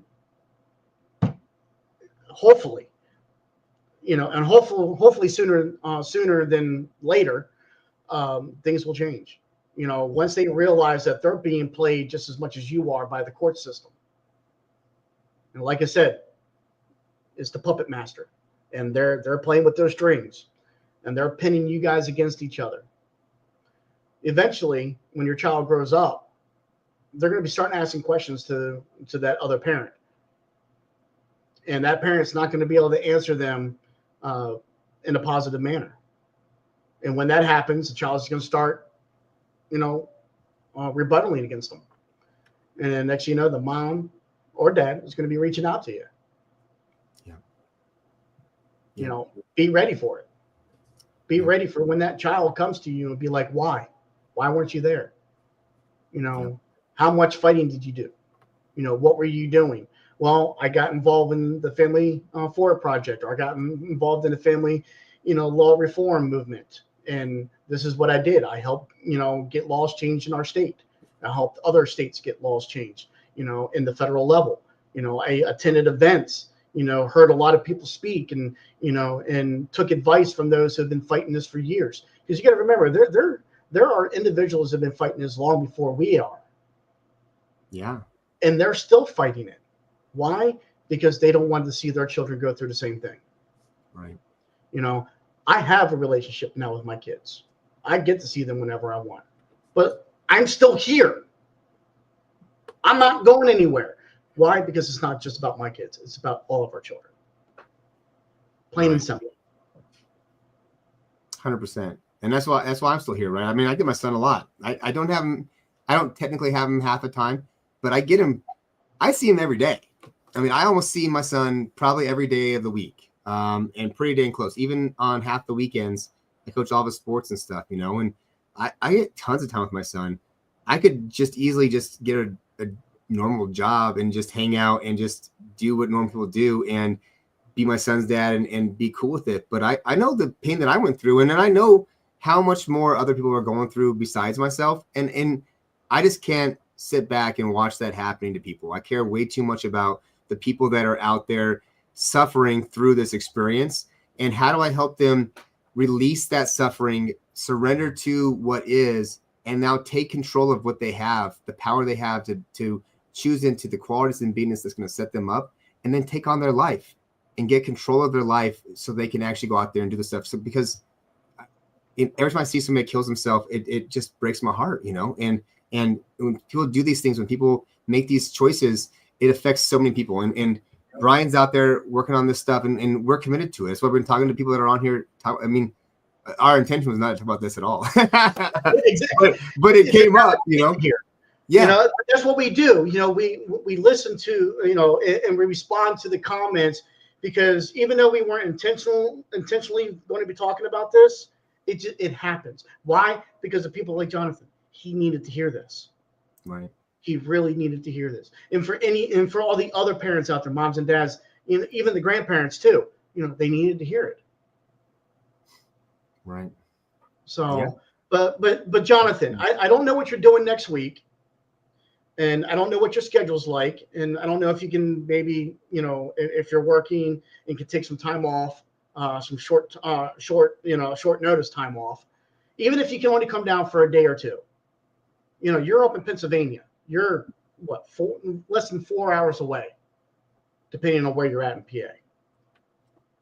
But come to DC. Come join us at this event. Matter of fact, I encourage you to come on Thursday. I encourage you to come on Thursday, because you're going to hear from somebody who, Carlos Rivera, I'm going to use him. He was alienated from his kids. He's got a phenomenal relationship with his kids now, and they've aged out of the system. Oh, you're in Georgia? Okay, my apologies. But either way, come to DC. Find a way to come to DC for at least a day or two. And hell, come stay in my room. I'll let you stay in my room with me, so you can see what I do. Because not only am I going to be recording this every single day, at night, I'm going to be editing it so I'm able to post it later. Because each day is going to have its own individual thing. But I encourage you to come to DC. I encourage everybody listening right now to come to DC next month, even if it's just for a day or two. It's next week also, not next month. I'm sorry. Don't wait till next month. I'm thinking we're in March. Next week. Sorry, my apologies. Next week, literally the 7th through the 11th. If you can only come out for 2 days, come out for 2 days. If you can only come out for 1 day, come up for the 1 day. Mm-hmm. Yeah. Tune in, how else can people support right now, Brian? I mean, there's other things you need for support too. What else can people do to support you in putting this stuff on? Absolutely. Because I do provide the equipment, and I've had to get some new equipment due to fix some of the stuff that had broken at other events. I also had to replace some wires and everything. But we also got a generator that we're going to need to put gas in before we get to the site, because you can't fuel on site. So not to mention the parking is going to be horrendous. And when it comes to being charged, I know where we're staying at, which is at, it's down at the National Harbor. We're staying at one of the big hotels there that Kathleen Arthur was able to get with her points. Okay. And I'm saying these aren't just rooms. This is like a condo. It's got 2 bedrooms. Each one's got either 1 bed or got 2 beds. It's got bunk beds. There's a couch that folds out in this little living area. There's a kitchen. I said, these are nice rooms. I was actually looking at the floor plans, and I'm like, I'm going to be living like a king for the next week. But yeah, no, it's going to be wonderful. So, but we're seeking to raise a little extra funds if we can, to help get gas for the generator each day, and to help pay to get the vehicles out of the garages, because at the hotel it's $24 a day. So not only do we have to park the vehicle there overnight with all the gear in it, we got to get up at 7 o'clock in the morning, go to the off-site to get inspected again, go to the on-site at the Capitol building, and then get to the site, and then go park the vehicle in another parking garage, which is going to be right there at Union Station, to where it's also a fee. So not only we're going to have to pay to get it out of the hotel parking lot or parking garage, we're also going to have to get it out of the parking garage at Union Station. So we're asking anyone who's willing to donate. They can donate directly to me. Did you get my Venmo information? I did. Yes. I do have that. I don't have it. I don't have it up here right now to share. Right. But I do have it. But we can definitely reach out to me on Facebook. I'm under Brian Lee. You'll see me. I'm literally my picture is of me in my chipmunk mask, because it's my gaming channel is called Crazy Chipmunk Crew on Twitch. That's where I do a lot of game streaming. What game you play? I play a lot of different games, simulation games like American Truck Simulator, Farm Simulator. I have all the farm simulators.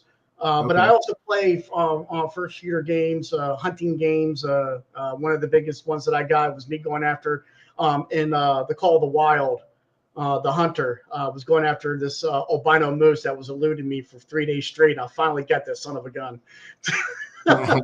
But I play 7 Days to Die, which is a zombie game. Okay. Here of lately, Red Dead Redemption. But here of lately, we've been playing a lot of this new game called Repo. Okay. And it's a very no. It's PC games. I don't do console. I'm a PC gamer only. But yeah, it's this game called Repo. You're playing with other members of your that you bring in. I played with a group called Nerd Force United. And we all stream on different platforms. We all stream on Nerd Force United. But playing games with others, I enjoy doing that. That's my zen. Playing with them is fun, man. We do a lot of crazy stuff.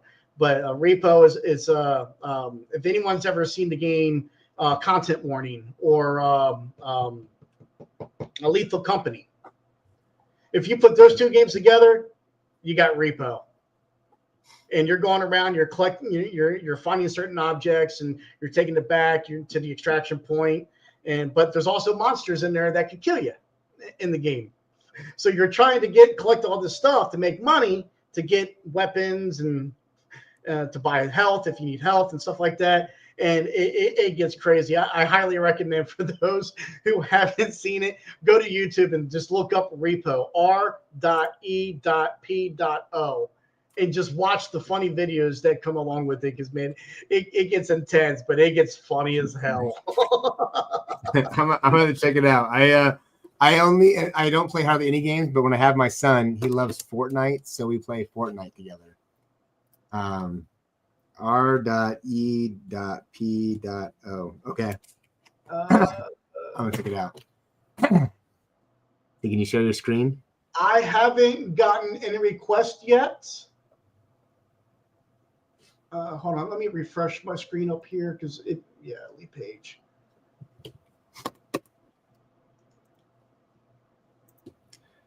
So, what is the did you give your Venmo info? Is it?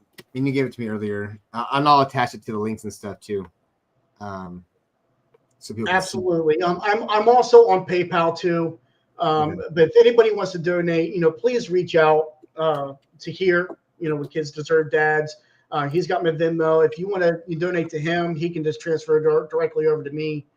But yeah, we're looking to raise some funds to help with getting gas, to help pay for the parking fees and so forth. And also because it is going to be a bit humid out. It's not going to be like hot as far as temperature wise, but because of the humidity, it doesn't make it hot. So we want to get some cases of water too.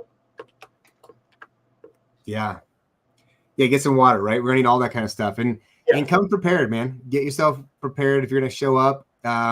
It's hot and humid out there, so you're gonna be sweating, and you should be drinking water. I will actually post the link in a comment because I do have the stream up as well. Yeah, me too. I have mine up on YouTube though. Where are you watching? Where you have yours? I have it on Instagram over here and YouTube over here. Well, I actually have 3 monitors. I used to have a 4th one, but unfortunately I moved over here, kind of cracked one of the screens. So I'm down to 3. I got my big TV that's up here, Samsung TV, and I got 2 computer monitors down here. One that's literally over here, and then the one in front of me. So I actually have the Facebook stream up on the main screen and whatnot. But I did just post a link to my Facebook page. Send me a message or send me a friend's request. Send me a message, and I will get you my Venmo information if you wish to donate. Donate however much you want. If you can't get to DC and you want to help support this event, to help us get water to make sure no one's getting dehydrated, we do have a first aid station that's going to be there as well for anyone that's coming and needs some first aid. We do have members. I'm was a combat lifesaver. I'm also certified, or I should say, was certified in CPR and AED. My certification has expired in Maryland. I haven't gotten in Delaware yet, which I do plan on doing so. But yeah, if you want to donate, please send me a message. I'll send you the Venmo information and donate as much as you can. If you can't get to DC, you want to, and you want to contribute, you want to help out, that's the way to help out. Yeah. It's going to help us get that, make sure that the generator stays filled with gas, so we make sure that the power stays on. To get all the equipment to and from the hotel, as well as the vehicle out of Union Station. Anything will help. Anything will help. Right. This is not a movement where there's a lot of money coming in. We're fighting all the money going out to all these spots and being leveraged from the government to all these different organizations. We're not the organizations where the money is being given to by the government, and so we don't have giant purse strings to go out there and do all this stuff. We're making this stuff happen on some shoestring budgets and some budgeting. And so every little bit of support you can give $50, $20, that's just enough stuff to get Brian there, pay for some food, whatever, pay for him to be able to go out there and sit there and spend this time. Not just me, whatever is made, right.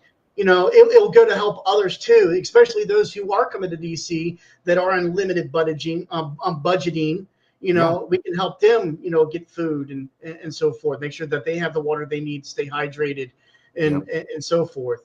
Like I said, thanks to Kathleen Arthur, most, if not all speakers will be staying at this like resort type place down at the National Harbor, right next to where they do a lot of the CPACs, whether it be for the Republican side and or the Democrat side. But there's a lot of events that happen at this location. And, Kathleen had the points to be able to get 2 of these massive size, like apartments, condos for us all to stay in. So, but Jonathan, literally, if you're able to make it up there, I know you said you can't, but if there is any way possible you can make it up there, dude, seriously, I will give you a place to stay. Yeah, it's awesome. This kind of guy Brian is, man. Brian's like, I don't even know this dude, but you know what? You can stay in my place. Shit, also it's about getting people. It's about getting people out to these events. And he goes that he can't make it, but he would like to know when the next event's going to be. I will tell you that on Friday, once everything is said and done, there will be a roundtable to discuss when the next event's going to be. I'm gonna tell you when the next going to be. You want to know the next event is going to be? Father's Day, June 15th, Rapid City, South Dakota. That's when the next event's going to be. We are setting the world record for largest water gun fight in Rapid City, South Dakota on Father's Day. Right? Look at that. I like that idea. You know what? I might have to skip going to TwitchCon this year and come out to that, because that right there, that sounds like a bunch of fun. Dude, it's going to be a ton of fun. 4,000 people and more. We got a stage. We got some bands. The mayor's going to come and talk. We got a touch the truck. So like all the fire, police, all of them are going to have all their stuff out there. It's going to be a hell of a good time. And we're going to be able to do this every year. I have 4,000 hand cannons right now for us to give away. And so we're gonna rope this whole entire place off. And then the gunfight starts, as every gunfight starts, at high noon. So there you go. The bells are gonna ding, and then it is on. And 4,000 people. We're gonna have kiddie pools. We're gonna have 200 kiddie pools full. And then the intention is we're gonna have 2 fire trucks out there. So we'll have 2 fire trucks with guys on the ground and guys up top on the ladder shooting out water in the crowd. It's gonna be an absolutely epic event. We did it a lot smaller last year, but it's gonna be the best. So if you guys have the ability to get to Rapid City, South Dakota for Father's Day, first of all, the Black Hills during Father's Day weekend are absolutely incredible. And then you don't get a better spot to be at. And then it's such a loving and caring community. Like, it is just turning out to be a heck of a good time. So we're gonna throw down. We have 8 food trucks coming, some bounce houses. Like, it's gonna be a party. It's gonna be a huge festival, that's for sure. Yeah, man, it is. Oh man. Yeah. So if not this year, it's next year and stuff. And then also this summer in July, we are doing a Back to Basics camp. So I've been working with a friend of mine who has some land outside of Daniel, Wyoming, and no one knows where that's at unless you're from Wyoming. And even then, you may not know. But it's between Pinedale and Jackson Hole. And what we're going to be doing is we're going to have a 5-day, 4-night family immersion experience around backpacking, fires. There's no electronics allowed at the camp. We're gonna make a family crest. We're gonna do some artwork. We're gonna have designated discussions with fathers and kids. and we're going to go and do epic experiences. We're going to go hike in the Wind Rivers. I don't know if you guys have hiked in the Wind Rivers, but they're incredible. We're going to go. I've done the Appalachian Trail many times, and I haven't. Yeah, dude, the Wind Rivers, man, like nothing else. And then we're going to go fishing in the Snake River. So we're going to go to the Snake River, a famous major river, fish in the Snake. We're going to go to hot springs and sit in some hot springs. And then we're going to have every night in the Earth Lodge, we're going to have food cooked over the fire, and we're going to have drums and bang drums, and we're going to have open discussion times. The dads are going to give in the morning. We have chickens in the chicken coop and vegetables. And so we're going to go out there and pick our own eggs. So the kids are going to actually get our eggs in the morning, and we're going to build breakfast together, and we're going to break bread, and we're going to have open and honest discussions about our dreams and what we want, and then listening to our kids. So our kids will tell us who they want to be in their life and how we can support them. And we're going to give them this safe place to go there where we're going to connect. And so it's going to be something that I'm working on in the next week or two that we're going to put together a whole discussion about it. But it's going to be an epic opportunity for us to really make these families connect. And be the first one we're doing. And then the intentions that next year we're going to do 4 or 5 of them, maybe one in Tennessee. We have one maybe possibly going to be happening in Nova Scotia. And then the rest will be in Daniel, Wyoming, because, dude, you cannot beat the Wind Rivers, man. It is like the mountains out there, unreal. Maybe we'll do something like that out here in Rehoboth Beach too, in Delaware. Yeah, I'm down to come play on the beach, man. I got a nice tent. I'll throw down on the beach all day. So that would be epic. But yeah.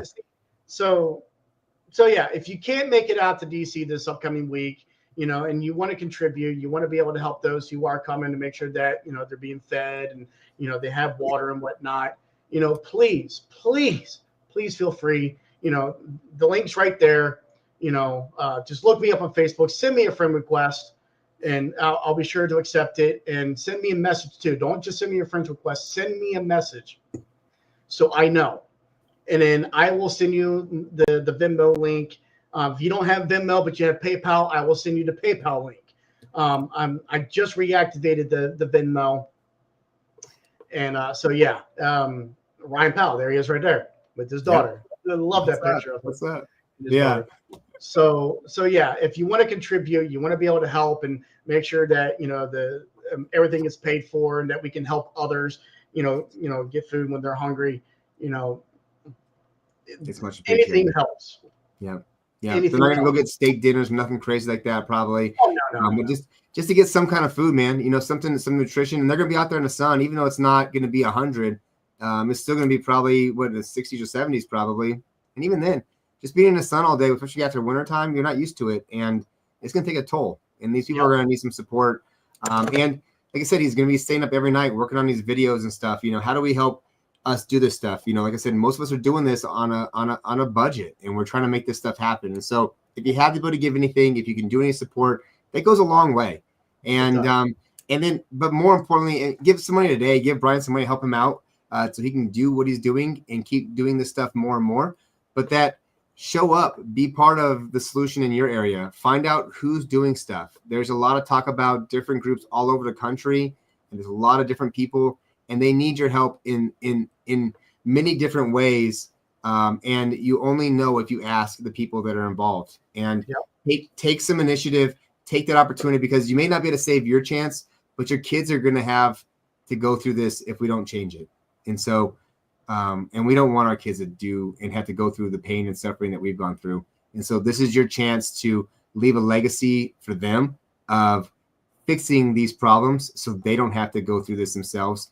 And no matter how much money you give them in the end and that kind of stuff, if you can save them from having this pain that you've gone through and not having this in their life, you are a hell of a great father and a hell of a great mother. And you have made a huge impact on this world beyond anybody's knowledge and understanding in the future generations. But your legacy will be far reaching and so impactful to a better world that we're working for.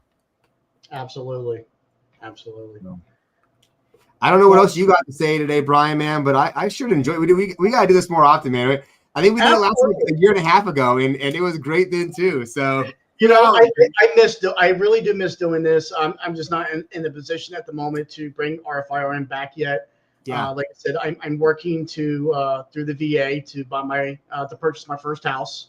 Congratulations, man! To get a 4 to 5 bedrooms, so I can literally take a bedroom and turn it into a studio and not have to worry about roommates or anything. I have my studio / game room and so forth. So he's gonna have that reclining one that goes back. You're gonna have that recline, and it's gonna pop up. You're gonna get laid.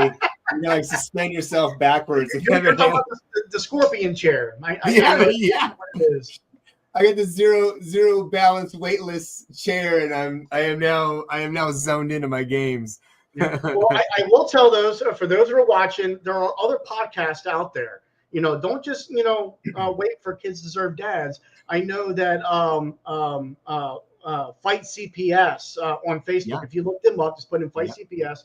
They post their shows all the time. They do Facebook lives, but they also do YouTube as well. And I think they're on another platform. They're trying to get onto other platforms like TikTok and Kick and so forth like that. I watch them on Facebook and I watch them on YouTube. And what they do, they talk about multiple different topics on family law. And I've been on their show 3 times now over the last couple of weeks, promoting this event and everything. Congrats. And just having conversations with them, and it was a great conversation last night. And like I said, yes, when I get a chance to bring R5RM back, I'll be doing it probably every Sunday night. Yeah. I'll have to look at my schedule because I have to coordinate it through my gaming schedule as well, because I do have a schedule over there that I try to do. I haven't been gaming. You gotta get your repos in, right? Yeah. I haven't streamed over the past week because I've been literally elbows deep in gear. Behind me, I got 2 suitcases full of extension cords and speaker wires and so forth. And I was making sure that the soundboards were working right. And it's just so much it goes involved in doing these events and doing these podcasts that a lot of people don't understand what it entails behind the scenes, especially when you're recording videos and editing. They don't understand what the editing process is. And believe it or not, I never knew anything about this. This is all stuff I learned by doing. Mm-hmm. You know how I never thought that I would be podcasting. I never thought I'd be joining you and joining the Fight CPS organization and and other podcasts and so forth. I never thought about ever doing or having to do the Christmas marathons. Right. I got a Thanksgiving one that I'm putting together for this year and stuff. I'll have to tell you more about it, but it's going to be thanks, Dad. It's going to be really good. Like a telethon. So there you go. It's gonna be really fun. So I have that coming out probably in July or August. I'll start really diving into that one. I never thought about doing this kind of stuff. I would never have done this. I had a really great real estate career. I was fucking balling. I was taking over my town. I thought I was gonna be like next like Donald Trump in there. Having like a fortune of rental properties and slumlording it out to everybody out there. And then boom, here I go to family court, and I'm like, you know what? I guess I got a new purpose in life, and it is time to make this shift and move into a new direction. And here I am, and I'm fully committed, man. I've dedicated my life to this stuff and went to law school and passed the bar, and now I'm ready to go out there. I'm not going to be a lawyer, but I'm ready to go out there and battle with the powers that be. They don't like me, and the feeling's mutual. And I think FDR said it best, right? The people don't like me that are the elitists, right? The elite group. If they don't like you, then you're doing something right. and I welcome their hatred. So let's go. So and that's where I'm at. And I think that's where everybody in this group is at. Brian doesn't care what these people think about him. In fact, he actually prefers they don't like him, and it's okay. Like, don't like me, don't like what I do, but I'm fully committed, and you can't stop me.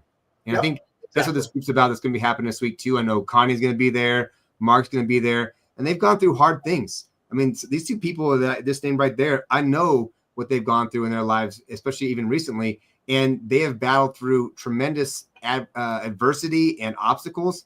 And they are coming out swinging, and they're not giving up. And you shouldn't give up either, man. Don't ever give up on yourself. Just keep going. If you need somebody to talk to, you can reach out. Kids Deserve Dads. I answer most of those. If I don't, my good friend Sean Pearson's answering them, and we are pretty committed to answering all of these things. So we're there all the time. And if you need us, reach out to us. If you're getting bombarded and you're having all these bad texts and you're feeling like you want to say something to your ex, do not say those things to your ex. Text one of us. I can handle anything you're going to say about her. And in fact, I've probably said worse in my own head or to my own friends. And that's what you get together and give it to people who have gone through it and can take it, you know, because a lot of people that haven't gone through this stuff, your parents, you know, maybe not have done these things, your friends, they're going to be turned off by it, you know. But if you reach out to people that are out here championing this stuff, you go to the Unmarried Father, you go to Kids Deserve Dads, you go to Taylor Jones, you know, and you put your stuff out there to these people that are out there working on stuff. If you go to Brian and send Brian a message, if you send Brian some ignorant stuff that looks like you're sending it to your baby mama, he will know what it is that you're saying, and then it's not about him. And if it was, he wouldn't care either. And then you can get off your chest, and also you're not saying to another person that you shouldn't say that to, and then you can think of the right answer that will get you the results you want to have, as opposed to fighting. And if you want to fight, then we got to talk about what your priorities are, because you shouldn't be wanting to fight. Let it go. Absolutely. Move forward. Absolutely. So, all right. Dude, get out of here. I'm going home. Actually, I'm making more videos. I've been building my own parenting class right now. So 9 states require parenting classes in the country at the moment by the Supreme Courts. And so I am in the process. I'm over halfway done of building my first parenting course that I'll be offering in those states and around the country, by a dad for dads. So it's going to be dope. We're going to have dad jokes. I'm going to talk shit about you and myself. So you're going to get in the class and you're going to get hazed and harassed for who you be throughout the whole entire thing. And I'm going to have a lot of great nuggets. So there'll be education along with me giving you a hard time for who you be. So, but if I didn't care about you, I wouldn't say anything.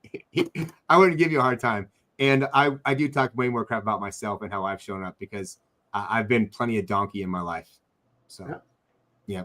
So yeah, anyone, like I said, anybody wants to reach out to me, look up my Facebook page. You can also look up RFIRN. Literally, it's yeah. You can't get out of the way. He's just in his own way right now. I do have his page locked up there. I'll put Brian's info so you can get him on Facebook on the links for all the different videos that are out there where we're located at currently. So we have like Facebook, YouTube, Instagram, X. I'm on the Unmarried Father and Kids Deserve Dads page, and I think I don't have it set up for TikTok. Actually, my ex is and LinkedIn. So because why not? So you know what? I got it all. I got all the spots. Yeah, I was posting the links in the Facebook page, not in YouTube. So if you're over on YouTube right now, you need to go find this podcast, Kids Deserve Dads, on Facebook. Rewatch this. The links will be there. I got both the links for my personal page as well as my RFIRN page. Come follow me. Come follow RFIRN so you know when our show comes back. And we've been doing stuff just like this, but we're going to be bringing in other topics involved as well. But definitely come join us. We'll make sure all the events get put out there, and for you all if you want to attend. But of course, if you can donate a little bit, even $1 goes a long way. It goes a long way. So and Logan, yes, there is a way to do that. I actually am working on making some webinars with my StreamYard and my Zoom accounts for my nonprofit. I can actually have like 1,000 people on at one time.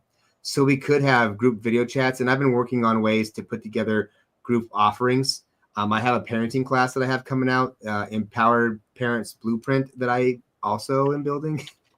And that is going to be launched. I was going to launch it today. I didn't get around to it yet. So maybe I'll do it tonight. But my intention is 12 weeks. It's going to go into your childhood and the traumas that you've gone through in your childhood, and then how that's impacting you in your life with raising your kids and how you show up. And a lot of times where you're anxious around what your kids are doing comes from the programs you have from your childhood around how your parents treated you when you were acting up in those ways. And just little things like that, little ways to get control of your energy when your kids are out of control and set that tone, and then be the leader that brings them out of that negative energy into the energy that you're presenting to them and being the guide to. And a lot of that stuff it's smacking your kids super fast, right? But it's not effective. And setting the tone, setting your energy correct, getting control of yourself and grounding in that moment, and then coming to them with a desire to understand and connect, that's how you're going to get them to move quicker and more effectively. And at the end, you're going to feel better about doing it that way than when you smack them in the head or you yell at them because they're not doing the stuff the way you want. And so I'm having that class coming up. And so I have a lot of these things in motion. Like Brian and I were talking about, we're on string budgets. We're putting it together. My nonprofit's been doing a little more things. I've actually got some stuff going with the tribe out here in South Dakota that I think they're gonna pop off. And when that does, it's gonna really accelerate what we can do. And there's a lot of opportunities, but just to get all this stuff going. And when you're a one-man show, it's a juggling act, and because no one's really doing this stuff on a grand scale. We're not like CASA or the United Way, and the fight against using kids as weapons for the system is so fragmented, and because people get burnt out, and because of that, they don't stay in. And so there's not a lot of like leadership and mentorship going through this. There is more now, but there wasn't 20 years ago, because people were a lot more disconnected. And that because of that, it's difficult to get these things built. And so we're building a lot of things from scratch right now. And my real focus is on getting sustainability and getting a program that can make money. And when we can make money for the program, we can then make money for people to stay here and keep doing this. You too, Logan. You too. And when people can do this stuff, they're going to be more effective. We're going to be able to do more. If I could pay Brian to just do this all the time, and I had the funds to just give Brian money and he could stop working at his store. I'm not sure if I'm allowed to say it or not. That's why I haven't said it. But anyways, I prefer not to. Yeah, I save it on my gaming channel because that's a fun time. Everyone gets a kick out of it and everything. But in a situation like this, because I do know that my coworkers, they watch some of my coworkers, not all. They watch my gaming channel, but they don't. I don't bring my family law stuff to work like I used to, where when I was allowing it to affect me and affect my livelihood and my relationships, I was bringing it to work, and it was destroying my career. Yeah. Not to say I was going to lose my job over it, but I needed to make a change for me because I was allowing this movement to literally get the best of me. Yeah. I was focusing boom, boom, boom, boom, boom, just on this. Yeah. I wasn't gaming at the time. I had to find something that I enjoyed doing. And just a prime example before we hop off here. Yeah. Every Christmas, another organization that I'm a part of on Twitch, we do what they call streams for tots. Okay. Which is toys for tots, right. But streaming. And we raise money. I know the first year I did this, we raised just over $3,000. The year before last, we raised over $5,000. Wow. This past year, we raised close to about $4,000. Holy smokes. Congratulations. That's a good job. It is where a bunch of streamers come together. Some may not approve of the platform that we're using because it deals with, I don't know if anybody listens to the Insane Clown Posse or Twisted or Blaze or the underground music, the Dark Carnival music. Right. It's a bunch of juggalos and juggalettes streaming, having a good time, raising money for our children, that don't get to have a good Christmas. Yeah. And the money that we raise from Streams for Tots, a check gets literally hand delivered to Toys for Tots. So that's what we do. Last year, when I was doing it, I said that if we reached our goal, that I would do the hottest gummy bear challenge. I regret it. I regret it. Oh my! I did the challenge though, because we reached the amount that we wanted, and I did it. And oh Lord have mercy! Brian's gonna he's getting a tattoo next year, guys. So get him in there. Yeah, right. Get it done. I got it on my back too. So get a tattoo. Depends on what it is. The highest donor gets to pick. So the person who donates the most money gets to choose. Brian's tattoo. So pick wisely and don't. I don't know. I don't know if I'm going to agree to that. I like it. I think it'd be awesome. You know what? I actually would probably be up for that. So you pick the tattoo, whatever it is, I will put it on my body. No more than like 4 by 4 inches. So there you go.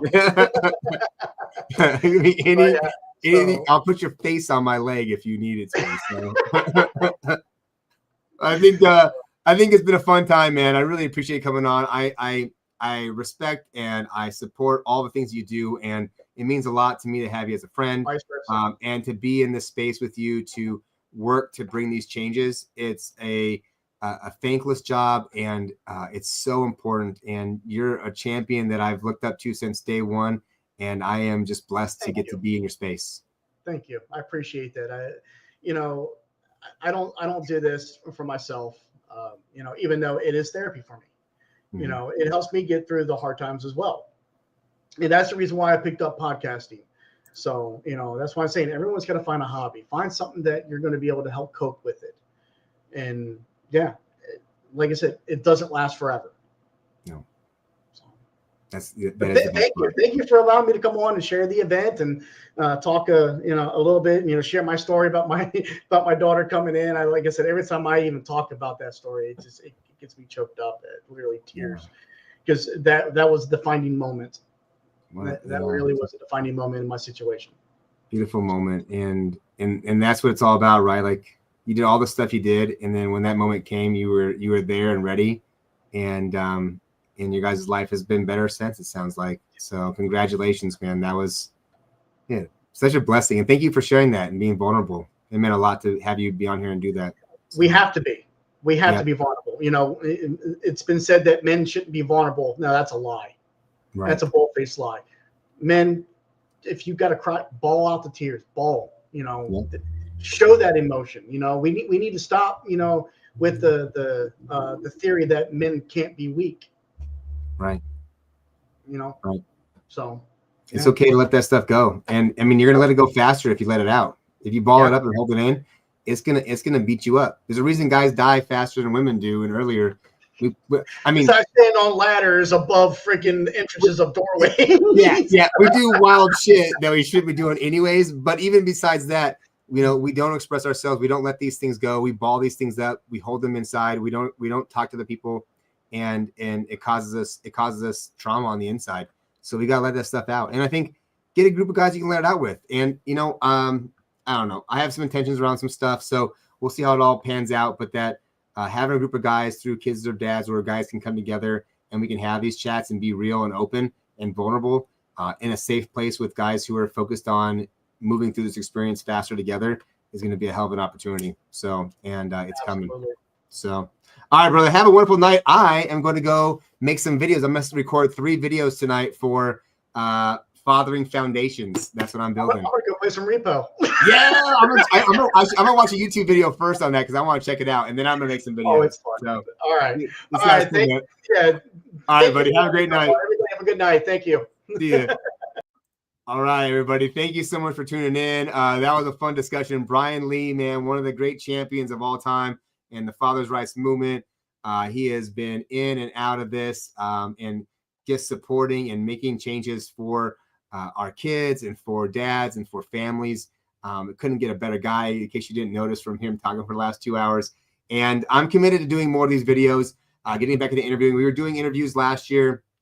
Circumstances came up around me going and taking the final bar exam. 4th time was the charm. And I had to give up things, and I had to learn some lessons about myself and my life on sacrifice and commitment and saying no. And so I gave up on some things that weren't serving me to go out there and do that. And it made all the difference. And then also my partner in crime, she left me. So the panel name, well, Kids Deserve Dads is the nonprofit. And I'm putting it in a form right now so you can check out the website. And that's the nonprofit. That's where you can find us at. We're doing a lot of work to help out families around our area, but around the country. I do fathering classes. I do supervised visits locally and exchanges. I've done a couple custody evaluations, and I'm working on a lot more fathering classes and experiences to help dads and kids build connection. The water gun fight, we're gonna get back into some fishing and some hiking and camping, and then I think and then we're gonna do some more stuff. So yeah, dude, check it out, Logan, man. I intend to do a lot more stuff. I've been really focused on. My dad died this fall. I finally passed the bar exam. Had to go in front of the bar examiners. A whole nother story that we're not going to go into tonight. And I'm committed to making Kids Deserve Dads the most impactful nonprofit organization in supporting families moving forward, guys moving through domestic violence and divorce and separation with dignity and purpose and enthusiasm to go on and take on their lives, knowing that they're capable and that no matter what is in front of them, they can overcome. With the community guys that are out there doing it together. So physical fitness, emotional support, spiritual work, and relationship with our kids, really being intentional and setting that intention for the life you want to have. So I love you guys, man. I appreciate everybody being on here. I appreciate Brian and all my friends that let me come on here and talk to you guys for a couple hours. It's going to be more and more of this going on. I'm committed to it. I'm focused on it. And I appreciate all the support. Look us up on Facebook, but more importantly, go to the website. We have some games, Be the King. You can get tickets to the water gun fight. I'm starting a blog and a couple newsletter. And then I got a bunch of parenting classes really focused on how I've taken on my life and my purpose to step into this, how I've reconnected with my son's mom in a way that is supportive to my son. It makes us great co-parents, and how I've committed to that.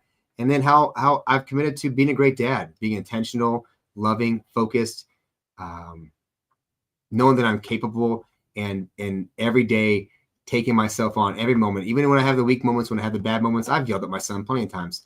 I've never hit him. And in those times when I've yelled at him, that kind of stuff, what was going on about me? And how do I better myself so I don't do that again? And then just going out there and enjoying the moment, letting it go, apologizing and moving forward.